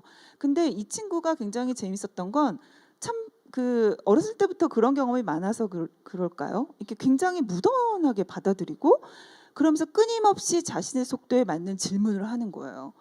근데 이런 아이를 그러니까 뭐 예를 들면 중학교 1학년이고 2학년이고 3학년인데 아이의 질문 수준은 여전히 뭐 4학년, 5학년, 때로는 3학년 수준의 질문을 하는 거예요. 근데 이 아이한테 그 질문의 답을 과연 제대로 해줄 수 있는가? 이 아이의 질문은 그냥 조금 뭐 좀 이상한 질문이네 이렇게 넘어가 버리는 거죠. 아까도 얘기했던 이상한 아이 이렇게 돼버리는 환경인 거예요. 근데 이 친구한테 굉장히 계기가 됐던 게 뭐냐면 학교 내에서 약간 이제 이해 속도가 느린 친구들한테 제공되는 프로그램이 있었어요. 근데 이 프로그램이 얘를 살리더라고요. 이 프로그램 안에서 친구가 생기고 그 안에서 상호작용이 일어나니까 너무 재밌고 신나는 거예요. 그래서 거기 너무 가고 싶어 하는 거예요. 근데 이제 이 문제의 또 한계는 뭔가 지속적으로 그런 프로그램이 학교에 쭉 개설이 돼야 되는데 이게 이제 안정적이지 못하 보니까 뭐 2학년 되고 3학년 되니까 그 프로그램이 없어진 거예요. 그러니까 아이는 어떠냐면 심지어는 찾아갑니다. 그래서 그런 프로그램을 해주세요라고 말을 할 정도의 아이였어요. 아이들이 원하는 게 뭔가 좀 생각을 해봐야 되는 문제였던 것 같습니다. 뭐 혜진이도 유사한 사례의 얘기였고요. 그 다음에 이제 경수라는 친구 같은 경우에는 이 친구는 가정 돌봄이 됐어요. 그래서 굉장히 빠르게 많은 것들을 가정에서 지원하고 처치를 많이 해준 거예요. 그러다 보니까 돼요. 그래서 막 어떤 거는 굉장히 또 잘하는 모습도 보이기도 하고 그런데 이 아이가 아까도 그 부모님 얘기를 해주시면서 저도 이제 경수가 떠올랐는데 그 부모님 마음이 그런 거예요. 조금 하면은 안 되는 건 아니니까 그러니까 너무 막 조급하게 아이를 막 이렇게 하게 되는 거예요. 그러니까 아이 마음속에 뭐가 있냐면 분노와 불안 지수가 너무 높은 거예요. 그다음에 학교에서 나오는 어떤 그 점수에 대해서 너무 초조해하는 거죠. 왜냐하면 집에서는 계속 그런 피드백을 받다 보니까 이 친구는 안 되진 않아요. 게다가 좋은 어떤 프로그램들을 많이 경험해 봤기 때문에 다만 이 문제가 되는 거는 이 아이한테 필요한 시간, 속도의 문제였다는 거죠.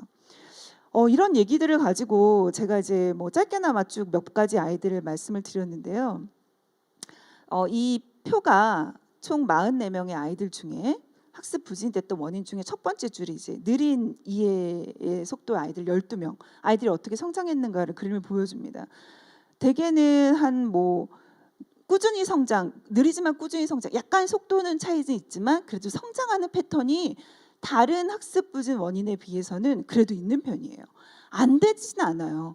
어떤 프로그램이 제대로만 제공이 되면 아이들은 분명히 어제와 오늘 다르고 지난달과 이번 달 달라지는 거 분명합니다. 이런 것들은 좀 확인을 했고요. 그리고 무엇보다 그 어떤 학습에서의 어려움을 조금 벗어났다라고 하는 아이들의 가장 공통적인 요인 5가지를 한번 뽑아봤어요. 근데 이 5가지는 이 5가지가 다 들어간 아이들은요, 진짜 가시화가 확 되는 아이들이에요. 빠르게 캐치를 해요. 뭐가 부족하지? 그리고 그것에 대해서 굉장히 구조화된 프로그램으로 한 번 들어갔다 나오는 프로그램이 아니라 정말 저희가 뭐라고 표현하냐면 가랑비에 옷 젖는 프로그램이라 그러는데 그냥 뭔가 안 한 듯한 것 같은 그런 지속적인 프로그램이 들어가면 아이들이 변하는 거예요. 거기와 더불어 동기나 그다음에 아이들이 유능감을 뭐 하나라도 느낄 수 있게끔 하는 그런 성공 경험들. 가장 중요한 게 어쩌면은 가정에서의 협업인데 실은 학교 현장 선생님들이 뭐라고 얘기하셨냐면 1, 2, 3, 4, 5번 중에 5번이 없더라도요. 1, 2, 3, 4번이 제대로만 구축되면 성장합니다. 선생님들이 얘기하셨어요. 그럼 우리가 이제 무엇을 해야 할 것인가에 대해서는 더 좀 명확해지지 않을까 이런 생각들을 좀 해봤습니다.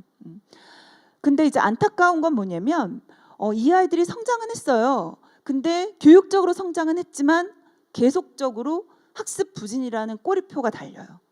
왜냐하면 44명의 아이들 중에 제가 이제 분석을 해봤을 때 학습이 더 이상 부진이 아니야. 4년 후에 그런 아이들이 몇 명인가 봤더니 6명입니다.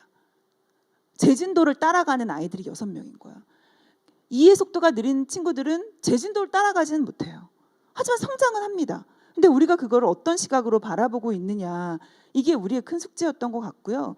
그리고 앞에서도 계속 얘기가 나왔지만 우리가 갖고 있는 생각의 함정이 있어요. 뭐냐면 아무것도 모르는 바닥에서 평균까지 가는 걸 너무 쉽게 생각하는 거예요. 하면 돼 이러는 거예요. 아니에요. 굉장히 촘촘하게 세분화해줘야 갈 수 있어요. 근데 이 아이한테 그냥 하면 돼 라고 얘기하는 게 소위 이 아이한테 2번의 상처를 주는 거거든요. 이제 이런 생각들을 좀 해봤고요. 그 다음에 이제 쉬워서 즐거웠던 경험이 부족하다는 포인트는 뭐였냐면 아이들한테 굉장히 쉬운 어떤 검사지를 내밀어서 좀 미안했어요. 앞에다 내밀기가 미안했는데 이렇게 응답을 하라고 단어의 뜻을 맞추는 거였는데 너무 재밌어하는 거예요. 그러면서 하는 얘기가 선생님 너무 재밌어요. 또 하면 안 돼요? 이렇게 얘기를 해요. 그러면서 제가 느꼈던 게 정말 얘네들이 원래 학습은 쉬워야 재밌잖아요. 근데 그런 경험들이 참 없었구나. 이런 것들이 이제 저희 시사점이었고요. 제가 실은 이제 이야기를 마치면서 마지막으로 제가 했던 고민들을 공유하고 싶어서 이런 장면을 하나 갖고 왔는데요. 이게 딱 코로나가 터지기 전 마지막 영화관에서 봤던 영화입니다. 천문. 근데 이제 영화 배우들이 워낙 연기를 잘한다 그래서 이제 영화관에서 봤는데 이 영화를 보다가 어떤 한 장면에서 머리에 돌 맞은 느낌이 딱 들었던 거예요. 세종대왕이 그러니까 세종대왕이 한글을 만들겠다 그러니까 대신들이 그래요. 전하, 태생이 천한 것들은 믿을 것이 못 됩니다. 그게 천성입니다. 이렇게 얘기를 해요. 그러니까 세종대왕이 너무 화가 난 표정으로 천성이라고? 그렇다면 대신들이 가르쳐 교화시켜야 하지 않소? 가르치고 도와줄 생각은 하지 않고 그 위에서 군림하려고 벗으라는 거냐라고 크게 호통을 쳐요. 근데 이 장면에서 제가 딱 2가지 질문이 떠올랐어요. 가르치고 도와주고 있나? 라는 말 속에 학습의 속도가 느린 친구들을 가르치고 도와주고 있나? 이것에 대한 반성? 그리고 이 아이들은 가르치고 도와주는 일에 대해서 정말 선생님이 나를 가르치고 도와주고 있다고 생각을 하는가? 이런 질문이 들었고 2번째가 뭐냐면요. 천성이라는 대신들의 불편한 표현인데 이거를 한번 생각을 해보면 가정에서 비롯된 문제 아니면 태생적인 문제로 내가 좀 학습의 속도가 느려. 그렇지만 성장할 수 있어. 라는 그런 철학적 가치가 계속 나한테 굳건하게 있는가에 대한 어떤 되짚음들이었거든요. 학습의 속도가 느린 친구들을 보면서 우리는 계속 이 2가지를 계속해서 되짚지 않으면 우리도 함정에 빠질 수 있구나 이런 생각들을 해봤습니다. 네, 제가 학습의 어떤 속도가 느린 친구들에 대한 얘기를 이렇게 정리했는데요. 좀 또 많은 질문들이 있을 것 같은데 이따가 또 다시 연결해서 질문을 받도록 하겠습니다. 네, 마치겠습니다.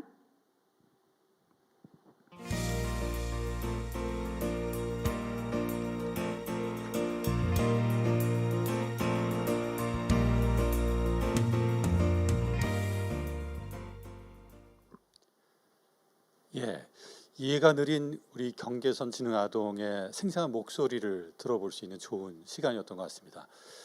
아까 김태훈 박사님 그 모두의 그 재즈 댄스 사례 들으면서 우리 아이들의 마음의 상처가 얼마나 많았을까라는 생각을 좀 해봤습니다. 그런 관점에서 봤을 때 경계선 지능아동에 대한 지원은 학습 지원에서 끝나서는 안 된다. 이 정서 지원, 동기 지원 이것들이 같이 병행될 필요가 있다라는 생각을 좀 해봤습니다. 3분의 발표를 여기서 다 마치고 세션 2 토론과 Q&A 시간으로 넘어가도록 하겠습니다. 이 토론과 Q&A를 진행하기 전에 저희가 무대 세팅을 좀 해야 돼서 무대 세팅하는 동안 한 1분 정도 시간이 걸릴 것 같습니다. 잠시 기다려 주시면 감사하겠습니다. 저희가 1분 후에 다시 포럼을 재개하도록 하겠습니다.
예, 안녕하십니까. 지금부터 세션 2 종합 토론 및 Q&A 시간을 진행하도록 하겠습니다.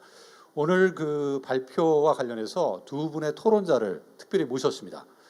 첫 번째 토론자는 홍익대학교의 김종백 교수님이십니다. 김종백 교수님은 한국교육심리학회 학회장으로 이 학습 문제에 대해서 많은 연구를 해오신 분입니다. 좋은 토론 부탁드리겠습니다. 안녕하십니까. 한국교육심리학 김종백이라고 합니다. 제가 오늘 말씀드릴 주제는 경계선 지능 아동 경계선 지능 아동에 대해서 말씀드리도록 하겠습니다. 사각지대에 있는 느린 학습자를 위한 대안 찾기라는 주제로 말씀드리도록 하겠습니다.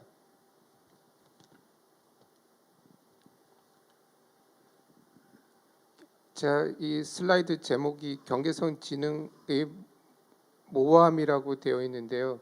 그 IQ가 70에서 80 죄송합니다.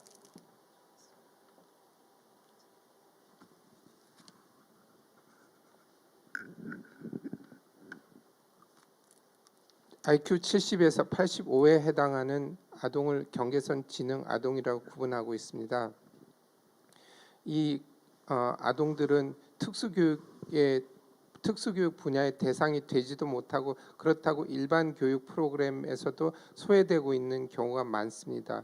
예를 들어서 학자들이 많이 사용하는 정신질환 진단 및 통계 편람 DSM-4라고 하는데요. 여기에는 질환으로 나타나 있습니다만 DSM-5에서는 본문에서 빠져 있습니다.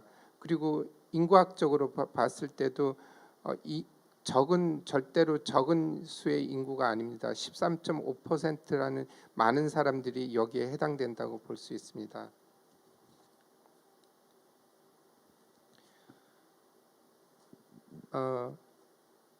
이 경계선 지능 아동에 대한 특징을 살펴보면요, 정상 아동과 그 경계선 지능 아동의 구분이 어렵다는 것입니다. 그리고 이 아동들의 특징은 느린 학습자라는 데 특징이 있습니다. 그래서 속도가 많이 느리고 아까 김소희 선생님께서 말씀해 주셨듯이 부족한 인지 기능이 있습니다. 주의력도 결핍이 되어 있고 기억력도 좀 문제가 많이 있습니다. 그리고 이 친구들은 타인과 상호작용이 어렵습니다. 그리고 정서적으로도 매우 불안한 그런 불안정한 상태일 경우가 많이 있습니다.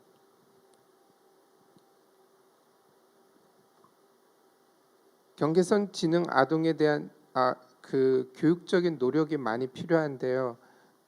그 경계선 지능 아동에 대한 학문적 관심이 많이 필요합니다. 오늘 많은 분들이 오셔서 이제 토론에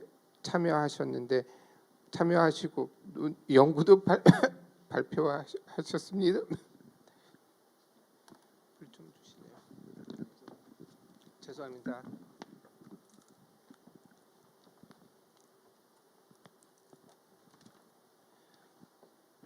많은 연구들이 여기에 이제 오늘 발표도 하고 그러는데 이런 연구의 다양성이 확보돼야 된다고 저는 생각을 합니다.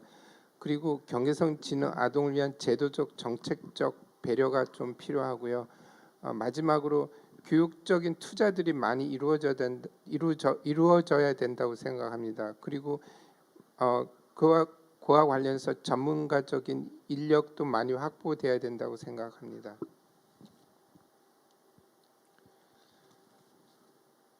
경계선 지능 아동에 대한 연구들 중에서 제가 초점을 맞추었던 연구는 김명석 선생님의 연구인데요. 그에 대한 저의 소견을 잠깐 말씀드리도록 하겠습니다. 연구의 다양성은 결과의 다양성뿐 아니라 연구 접근의 다양성을 의미합니다. 연구 접근의 다양성 측면에서 키워드를 활용한 연구는 새로운 접근 시도로서 가치가 있다고 판단됩니다. 키워드를 활용한 연구가 의미를 가지기 위해서는 키워드를 활용한 텍스트가 어떤 교육적 의미를 가지는지에 대한 연구가 더 활성화되어야 된다고 생각합니다. 제가 이제 교사 일지라는 부분이 굉장히 흥미롭습니다. 개인적으로. 그래서 그 부분에 대해서 조금 더 말씀을 드리도록 하겠습니다.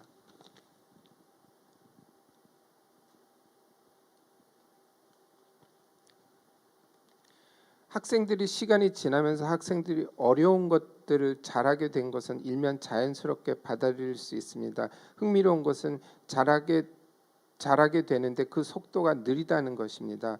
경계성 지능의 아동이 특징이 학습 속도 면에서 느린 학습자라면 학교 현장에서 느린 학습을 수용하는 분위기가 마련되어야 한다고 생각합니다. 사실 우리 사회에 많은 시험들이 있는데요. 속도 경쟁에 따른 시험이 많은데 우리가 측정하는 것이 속도가 아니라 학습 내용을 온전히 그리고 완전히 이해하는 것이라면 이제 측정 평가의 관점, 제가 여기 어려운 말을 썼는데 측정 평가의 관점이라는 말을 썼습니다. 근데 여러분들이 이해하시긴 아마도 시험이란 말이 더 이해하시기 쉬울 것 같습니다. 그래서 시험에 대한 관점이 바뀌어야 된다고 생각합니다. 그래서 시험이 속도 경쟁이 아니라 이제 얼마나 내용을 완전히 학생들이 이해했느냐가 중요하다고 볼 수 있습니다. 그래서 이러한 면에서 연구 결과가 주는 시사점이 크다고 생각합니다.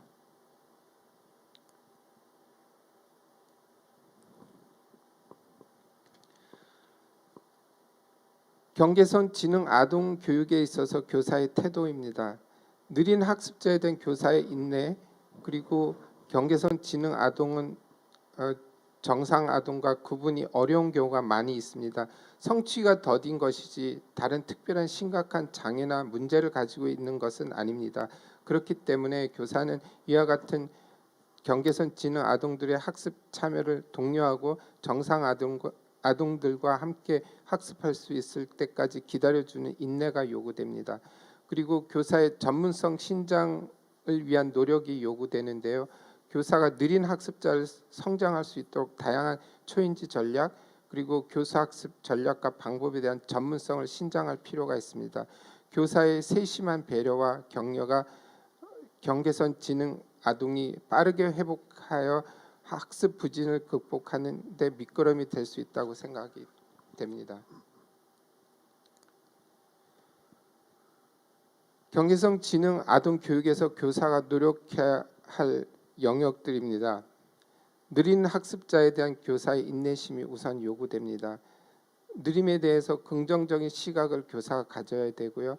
그리고 교사는 학생들이 도움을 요구할 때 늘 준비된 자세로 함께 있게 하기 위해서는 교사 학생 관계에 대한 노력이 좀 필요하다고 생각이 듭니다. 그리고 학생 자신에 대한 이해력 증진을 위해서 교사는 노력을 해야 되고 주의 집중에 대한 메타인지 능력을 향상시켜야 된다고 생각합니다. 그래서 학생들이 스스로 자신의 이해력을 높이기 위한 노력을 교사가 옆에서 도와야 되고 주의 집중 등 메타인지 능력, 자기 스스로 자기 자신을 죄송합니다.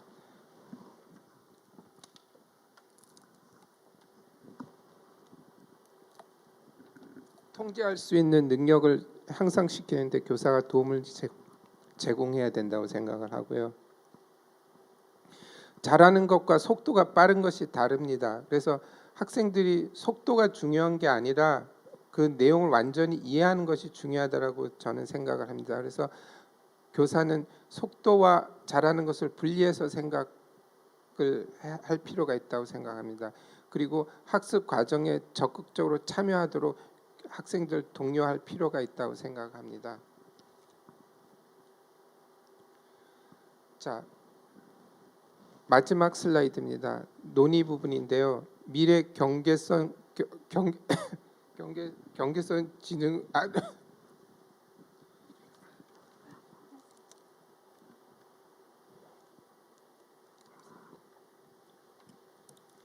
느린 학습자를 인내할 수 있는 부모 교사의 전문성 확보가 필요합니다. 논의 부분인데요. 실수와 실패를 많이 경험할 것입니다. 느린 학습자로서 아마도 그런 경험을 많이 할 텐데 이를 극복하는 과정을 인내를 가지고 도움을 제공할 수 있는 부모와 교사의 전문성이 요구됩니다. 그래서 부모님도 교사도 모두 자기 자신의 전문성을 확보하기 위한 노력을 해야 되고요. 그리고 두 번째는 경계선 아동에 대한 연구의 활성화가 필요합니다. 김명석 선생님과 김소희 선생님, 김태현 선생님 등의 경계성 지능 아동에 대한 다양한 연구들을 통해서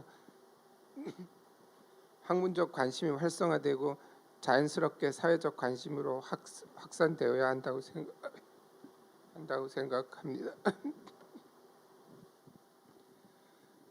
사회적 관심과 제도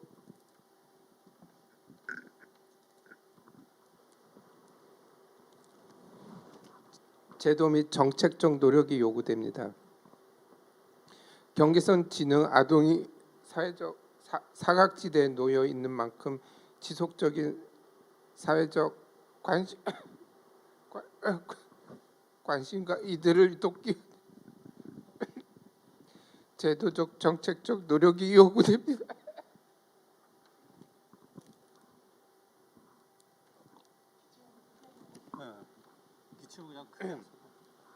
죄송합니다.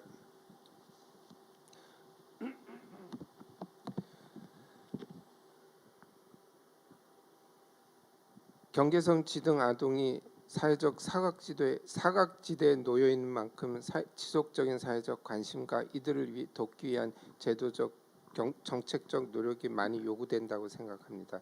제가 좀 중간에 발표할 때 조금 기침이 많았던 것에 대해서 사과를 드립니다. 죄송합니다. 제 발표는 여기까지 하도록 하겠습니다. 예, 김정백 교수님 토론 감사합니다. 지금 목이 좀 메어가지고 내용 전달할 때 좀 어려움이 있으셨는데 끝까지 좋은 말씀 해주셔서 감사드리고요. 특히 우리가 배움과 평가에 대한 그 관점, 패러다임을 좀 바꿔야 되지 않나라는 생각을 토론을 통해서 해봤습니다. 아까 빨리 하는 거하고 잘하는 것은 다른 거다. 분명히 다른 것 같습니다. 학습의 경우도 잘할 수 있게, 제대로 할 수 있게 해주는 게 중요하지 빨리 하는 게 중요한 게 아니거든요. 또 평가도 마찬가지잖아요. 빨리 끝낸다고 해서 그게 질을 보장하는 건 아니지 않습니까? 우리가 학습과 평가에 대한 생각들을 좀 바꾸면 이 경계선 지능 아동, 느린 학습자들에 대한 관심도 또 지원도 다른 방식으로 할 수 있지 않을까라는 생각을 좀 해봤습니다. 소중한 말씀 감사드리고 두 번째 토론은 경인교육대학의 이대식 교수님이 해주시겠습니다.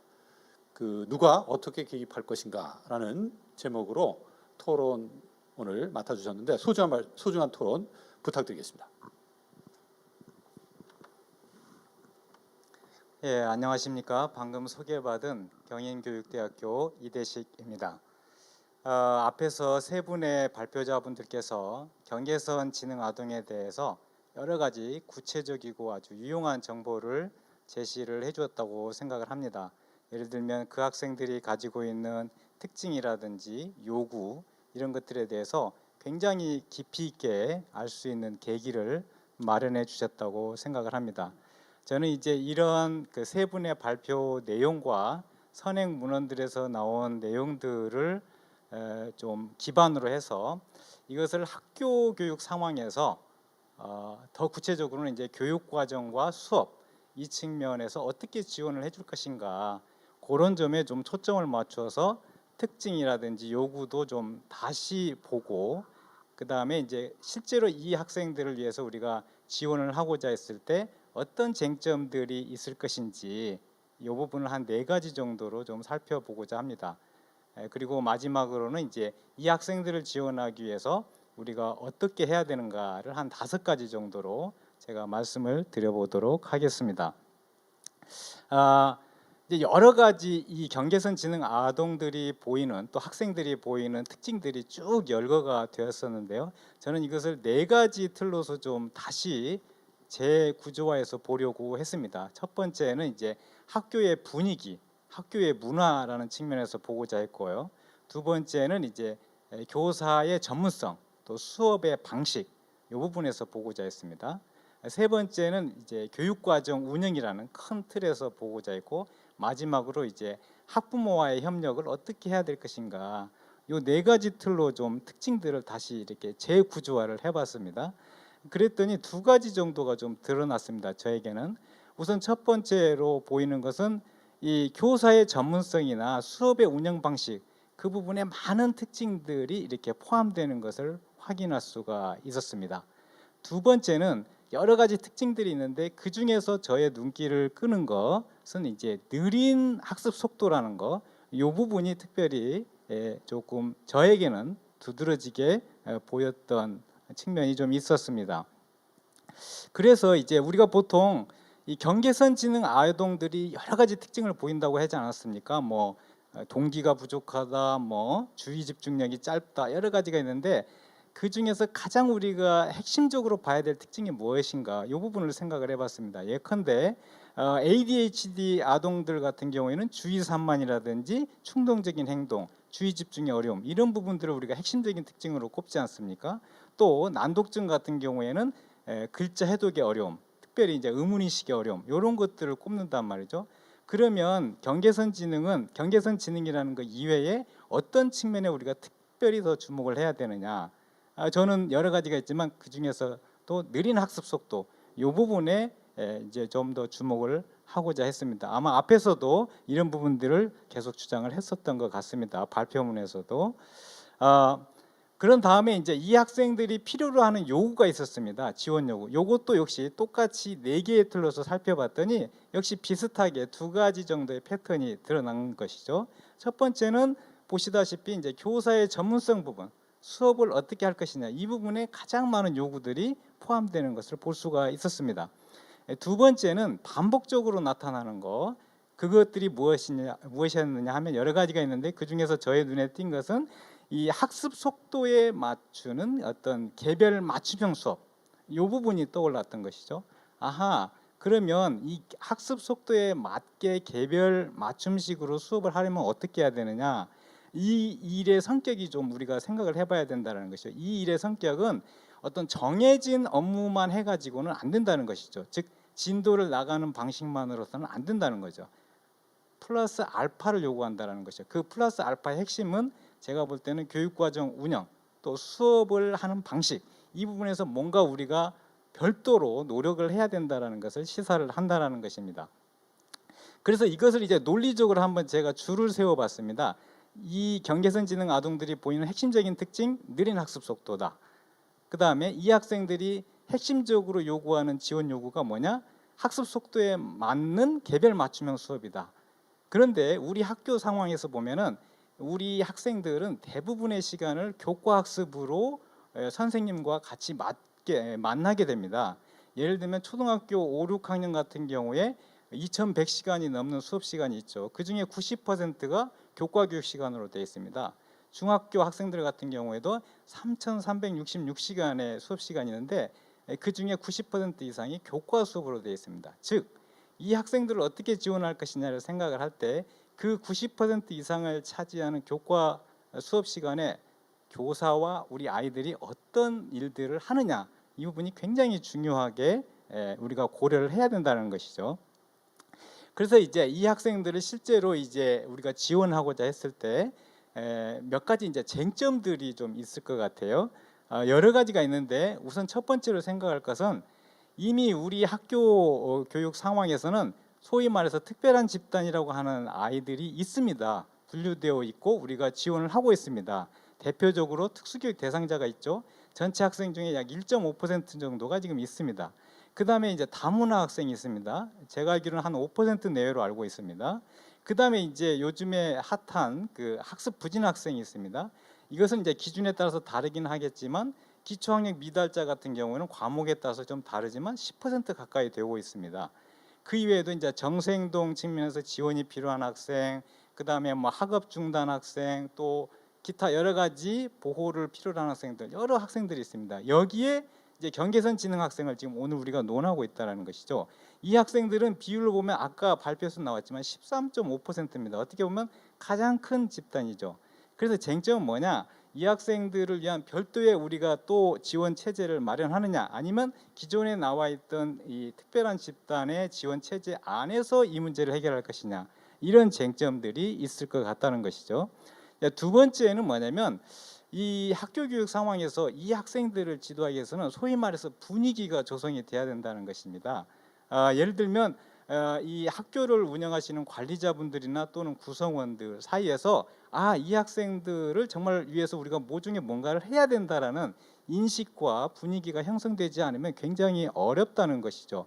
또 관련 집단들이 이 문제에 대해서 공감대를 형성을 해야 됩니다. 예를 들면 뭐 지능 검사도 해야 되는데 그것에 관해서 과연 인식을 같이 하고 있는지 이런 것도 생각을 해봐야 되고, 또 우리가 불가피하게 이 학생들을 분류하고 이렇게 하는데 그런 것들이 우리 아이들에게 어떤 영향을 줄지, 또 교사들의 전문성은 어떻게 해결할지, 이런 부분들이 전체적인 큰 맥락 안에서 좀 논의가 돼야 된다. 그다음에 세 번째 쟁점은 뭐냐면 어떤 식으로든 우리가 누가 경계선 지능인지 알아내야 되지 않습니까? 물론 많은 학생들은 우리가 관찰로서도 할 수가 있겠지만 정확하게 하기 위해서는 지능검사라는 것이 아마 필요할 것입니다. 그러면 누가 언제 어떻게 지능검사를 할 것이냐, 요거 굉장히 현실적인 문제지 않습니까? 요거 어떻게 할 것이냐라는 부분이 있습니다. 그 다음에 네 번째는 교육과정 운영 방식, 또 수업의 방식인데요. 일단은 기본적으로 속도가 느리다고 했습니다. 그럼 이 학생들을 데리고 교과를 매개로 해서 우리가 만나는데, 교사가 만나게 되는데 어떻게 얘를 말하자면 지원을 해줄 것이냐, 이 문제가 남아 있습니다. 예를 들면 이제 초등학교 4학년 교육과정에 과학교과에 보면 화상과 지진 활동이라는 부분이 있습니다. 거기에 성취 기준 중에 하나가 뭐가 있냐면 화성암의 생성 과정을 이해하고 화강암과 현무암을 비교한다, 이런 내용이 있습니다. 그러니까 이런 내용들을 지금 경계선 지능 학생도 수업을 받게 되는 것이죠. 그러면 그 상황에서 경계선 지능 학생들은 어떤 활동을 하게 할 것이냐, 그 목표를 추구하게 할 것이냐, 아니면 어떤 의미 있는 목표를 줄 것이냐, 또 교육 방법과 교육 내용은 어떻게 할 것이냐, 이런 부분들이 논의가 되어야 된다는 것이죠. 그래야 학교 교육 시간의 대부분을 차지하고 있는 교과 교육 시간에 이 학생들이 의미 있는 말하자면 교육 활동을 참여하게 되는 것이죠. 몇 가지 이제 저는 여러 가지 뭐 이런 문제라든지 상황을 개선하기 위해서 여러 가지 제안들이 가능하겠지만 저는 그 중에서 5가지만 이렇게 좀 말씀을 드려보겠습니다. 첫 번째는 유연한 상시 특별 지원 체제, 요거를 좀 구축하는 것이 좀 필요하다고 보여집니다. 제가 가져온 모델은 이제 사실은 기초 학력이 부진한 학생들을 지원하기 위한 그런 모델이었는데, 이 모델의 기본적인 아이디어는 그겁니다. 이 학생들이 특별한 요구를 가지고 있느냐? 그러면 그 요구를 전문적으로 대응해 줄 사람들이 말하자면 상시 대기하고 있다가 바로바로 투입이 되는, 그리고 그 요구가 해소되면 다시 원상태로 돌아가는 이런 수시 특별 지원 체제, 이런 부분들이 필요하다라는 것입니다. 그래서 요거는 우리 경계선 지능 아동뿐만 아니고 특별한 지원 요구를 가진 모든 학생들에게 적용될 수 있는 모델이라고 저는 생각을 합니다. 두 번째 이제 제안은 뭐냐면 아까도 잠깐 언급을 드렸듯이 교육과정과 수업 운영 방식의 근본적인 거의 패러다임적인 변화가 필요하다고 보여집니다. 이거는 많은 분들이 이미 이야기를 했습니다. 앞으로는 어떻게 해야 되느냐, 여러 가지 면에서 차이가 나고 다양성이 있는 아이들을 각자가 교육적인 성장을 이룰 수 있도록 그렇게 교육과정과 수업을 운영을 해야 되는데, 그 핵심 아이디어는 저는 종적인 그리고 횡적인 다양화라고 말하고 싶습니다. 종적인 다양화는 당연히 수준을 다양하게 하는 것이고, 횡적인 다양화는 입력과 출력의 모두를 다양화하는 것이라고 말하고 싶습니다. 세 번째는 우리 아이들 특히 취약한 부분 중에 하나라고 그랬죠. 학습 관리, 자기 관리, 이 부분, 특히 요즘에 그 비대면 수업이 나오면서 이런 부분들이 많이 두드러지게 논의가 되고 있습니다. 그래서 이런 부분들도 향상시킬 수 있는 그런 지원책이 마련이 돼야 된다. 네 번째는 사례, 즉 특별히 효과적이고 모범적인 사례나 관련 자료들을 많이 개발을 해서 좀 샘플 형태로 보급하는 것이 필요하겠다. 마지막 5번째는 학교에서 이 일을 주도적으로 하실 분들이 이 일을 마음 놓고 넉넉한 여건에서 하실 수 있도록 지원하는 부분들이 필요하다라고 보여집니다. 결론적으로 저는 그렇게 생각을 합니다. 어쨌든 특별한 지원 요구가 나타날 때는 수시로 바로바로 달려가서 지원해주는 이런 상시 지원 체제가 마련이 돼야 되고, 무엇보다도 학교 생활의 대부분을 차지하고 있는 교육과정, 그다음에 수업 운영 방식에 있어서 각자가 최고의 교육적인 성장을 이룰 수 있도록 하는 그런 어떤 운영 방식을 빨리 마련을 해야 된다 이렇게 주장을 하고 싶습니다. 이상으로 토론을 마치겠습니다. 예, 감사합니다. 사실 우리 경계선 지능아동 또 느린 학습자에게 필요한 게 개별 맞춤형 프로그램인데 이 프로그램 제대로 운영되는 학교 시스템 자체가 바뀌어야 될 것 같아요. 지금 말씀하신 것처럼 상시 지원 체제가 마련되기 위해서는 어떻게 우리가 교육적 준비를 해야 되는지 많은 이제 고민과 연구를 해야 되지 않을까라는 생각을 해보게 됩니다. 오늘 경계선 지능아동 학습 지원 포럼과 관련해서 저희가 사전 질문을 좀 받았습니다. 이 사전 질문 여러 개가 있는데 오늘 시간 관계상 다 다루지는 못하고 중요한 질문들 제가 선별해서 좀 다루도록 하겠습니다. 지금 이대식 교수님 토론하고도 맞물려 있는데 김태훈 박사님의 지정해서 제기된 질문입니다. 이 방과 후에 지금 개별 맞춤형 프로그램들 운영되고 있잖아요. 실제 이게 잘 운영되고 있는지 좋은 사례가 무엇이냐. 아까 이재식 교수님도 그 좋은 사례들을 공유할 필요가 있다 이 말씀을 하셨는데 네. 그런 것들이 있으면 좀 말씀을 좀 해주시죠. 네. 대부분의 많은 학교에서 방과 후에 이제 별도의 프로그램들을 운영을 하거든요. 근데 이제 그 프로그램 패턴을 보다 보면 이제 보통은 이제 좋게 운영되는 사례도 있지만 또 어떤 경우에는 그냥 아이들이 도망 다니는 거예요. 그 프로그램에 가면은 뭔가 낙인 될 것 같고 그렇기 때문에 도망 다니는. 그러니까 이제 프로그램 운영하지만 효과가 없는. 이제 그래서 저희가 이제 연구를 하면서 좀 그 안에 디테일한 전략이 우리 이대식 교수님 항상 강조해 주시는 디테일. 그러니까 정말 그 디테일한 전략이 뭔가 이렇게 좀 들여다본 적이 있는데 그 디테일함이 뭐냐면 결국엔 되게 친절했다는 거예요. 근데 그 친절의 키워드가 뭐냐면 예를 들면 이제 대상자를 선정을 하죠. 지원을 해야 될 대상자를 선정할 때도 야 이거 문제 풀어봐 이게 아니에요. 그러니까 이거는 너를 어디서부터 도울지 한번 해보는 거야라고 시작을 합니다. 그러면 받아들이는 느낌이 다르거든요. 내가 이걸 한 다음에 뭔가 내가 뭐 성적이 막 나와. 내가 뭐가 부족한지를 그러니까 도우려는 신호를 먼저 주는 거죠. 학부모님하고 얘기를 할 때도 얘 이거 필요해요가 아니라 어머니 저희가 이거 학교에서 이런 거 할 거예요. 그러니까 이 할 거예요의 의미는 뭐냐면 우리는 이 아이의 손을 놓지 않습니다라는 신호를 주는 거거든요. 근데 그렇게 신호를 주니까 엄마도 내 아이의 손을 잡아주는구나라고 생각을 하시는 거예요. 그러니까 이게 뭐냐면 표면적으로는 잘 안 보여요. 그냥 프로그램 운영하는 거가 되는 거죠. 잘하는 학교에 들어가서 보면은 엄마한테 그런 신호를 주고 근데 이거 한다고 막 굉장히 막 드라마틱하게 변하는 건 아니에요. 그렇지만 우리 손 놓지 않아요. 그러니까 엄마도 놓지 마세요라고 신호를 주시거든요.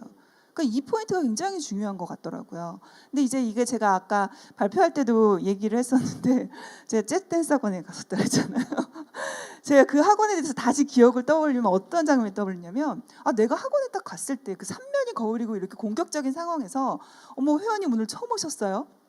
이제 이쪽으로 오세요. 이거는 이렇게 하는 거고요. 뭐 여기서 의상은 이렇게 할 수 있어요. 이 얘기를 아무도 안 해주더라고요.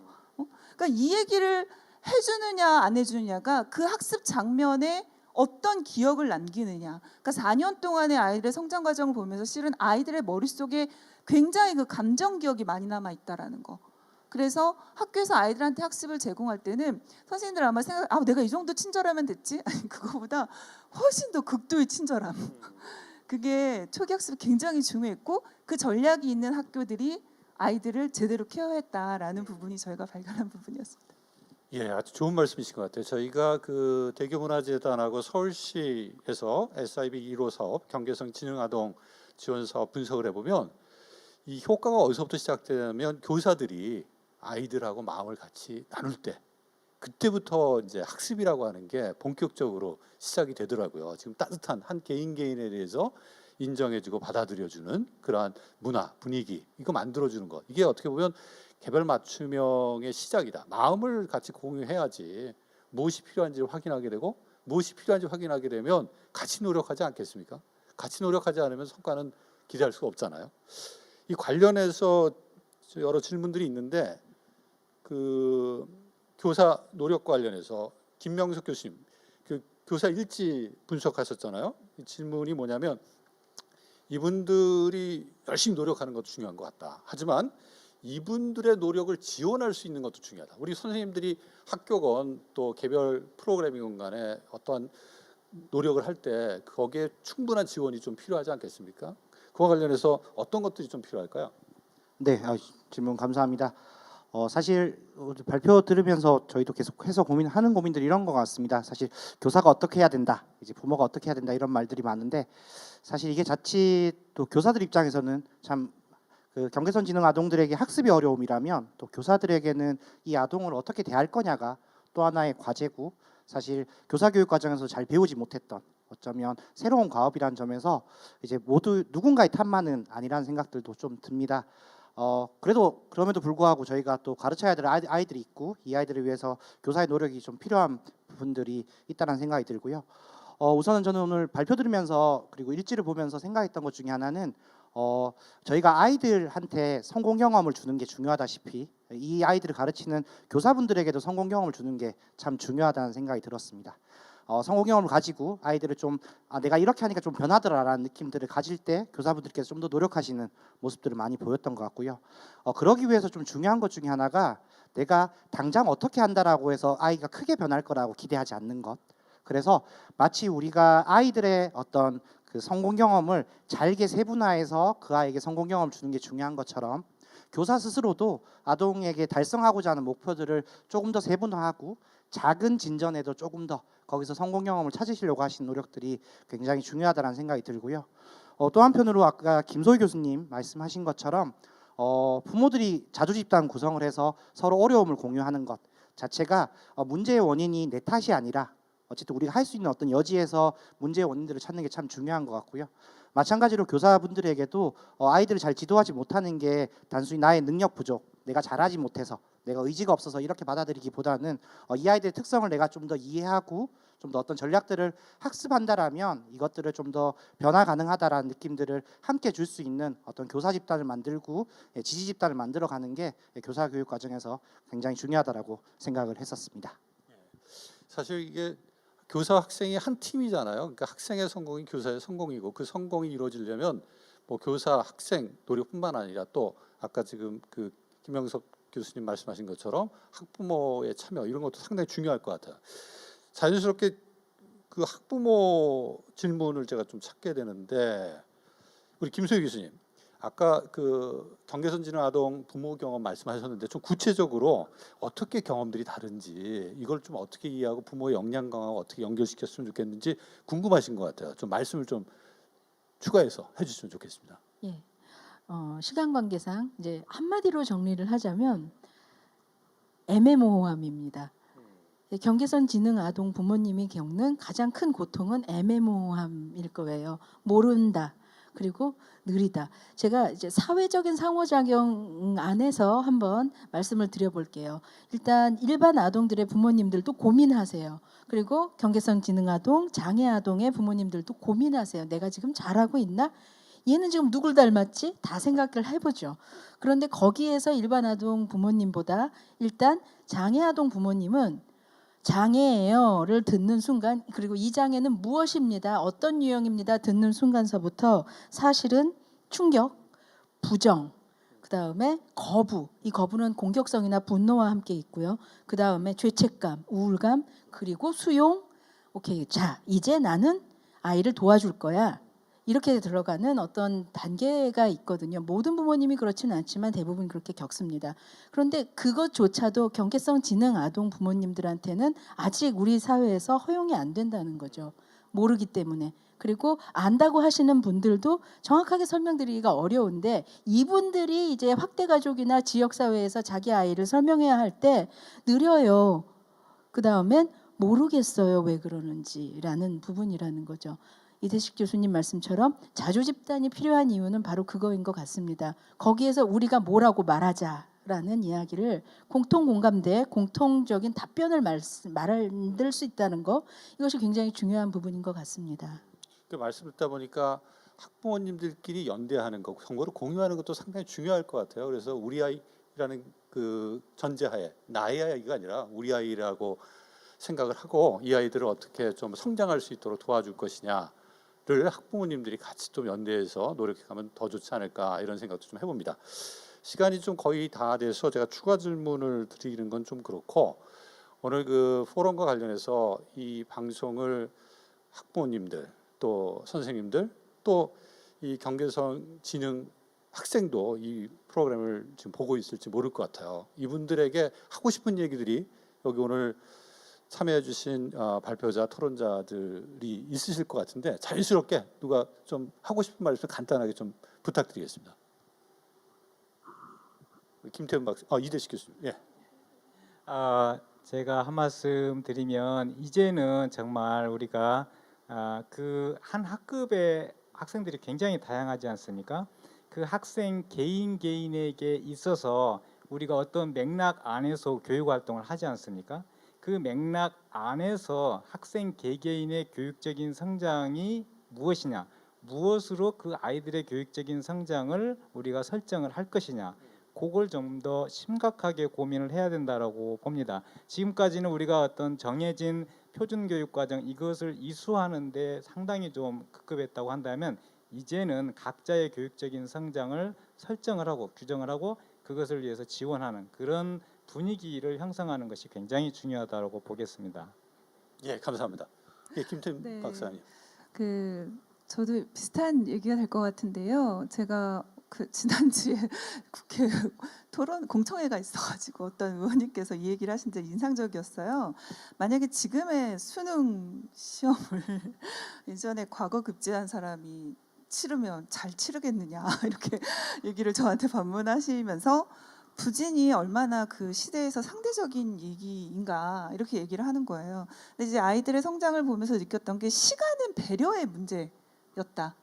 배려를 해주면 실은 안 되지는 않거든요. 느려도 제대로 배우면 성장을 합니다. 근데 그게 어떤 아이는 1년이고 어떤 아이는 4년인 거예요. 근데 이제 우리는 지금 못한다고 5년 후에도 못한다라는 가정으로 접근하는 그 폭력성? 우리가 이거 인식을 좀 바꿔주지 않으면 아이들은 끊임없이 아프다는 거. 그래서 시간이 배려의 문제라는 공감대가 모두에게 형성되는 게 가장 중요하다라는 생각을 좀 드리고 싶습니다. 예, 감사합니다. 혹시 또 다른 분 말씀하실 거 없으신지? 예, 김종호 선생님. 예. 제가 한마디만 하겠습니다. 제 생각에는 실패가 중요한 것 같아요. 그 학습 부진을 겪고 있는 학생들이 느끼는 감정은 많은 실패에 대해서 어떻게 그걸 극복하느냐가 중요한 것 같습니다. 그래서 우리가 그걸 인내하고 기다려주는 그런 노력이 조금 필요하다고 저는 생각합니다. 네, 여기까지입니다. 예, 정말 좋은 말씀이신 것 같아요. 우리가 실패하는 거, 실수하는 거, 남들보다 못하는 것에 대해서 얼마나 관용적이었느냐. 우리 교육이 그러한 관용성을 우리 아이들이 배울 수 있도록 학교 문화를 만들었느냐. 여기에 대해서 좀 반성을 해야 되지 않을까라는 생각을 해봅니다. 이 일본의 교육학자 후쿠다 세이지가 공교육의 정신에 대해서 이렇게 말했다고 합니다. 이 교육이라는 보트에 아이들이 탔는데 이 보트에 탄 아이들 어느 누구도 빠지지 않도록 하는 것이 공교육이다. 모든 아이가 소중합니다. 근데 우리가 말로 소중하다는 것이 아니라 진짜 실천으로 어느 아이도 학교에서 소외되고 또 학교를 떠나지 않도록 하나하나 챙기는 교육. 그런 문화가 우리 사회, 우리 교육계에 자리 잡아야 되지 않을까라는 생각을 하면서 오늘 경계선 지능아동 학습지원 포럼은 여기서 마치도록 하겠습니다. 오늘 포럼에 참여해 주신 모든 분들에게 감사드리고 이 행사를 할 수 있도록 지원해 주신 대교문화재단에 다시 한번 감사의 말씀을 전하면서 오늘 포럼을 마치도록 하겠습니다. 감사합니다. 오늘 수고 많으셨어요.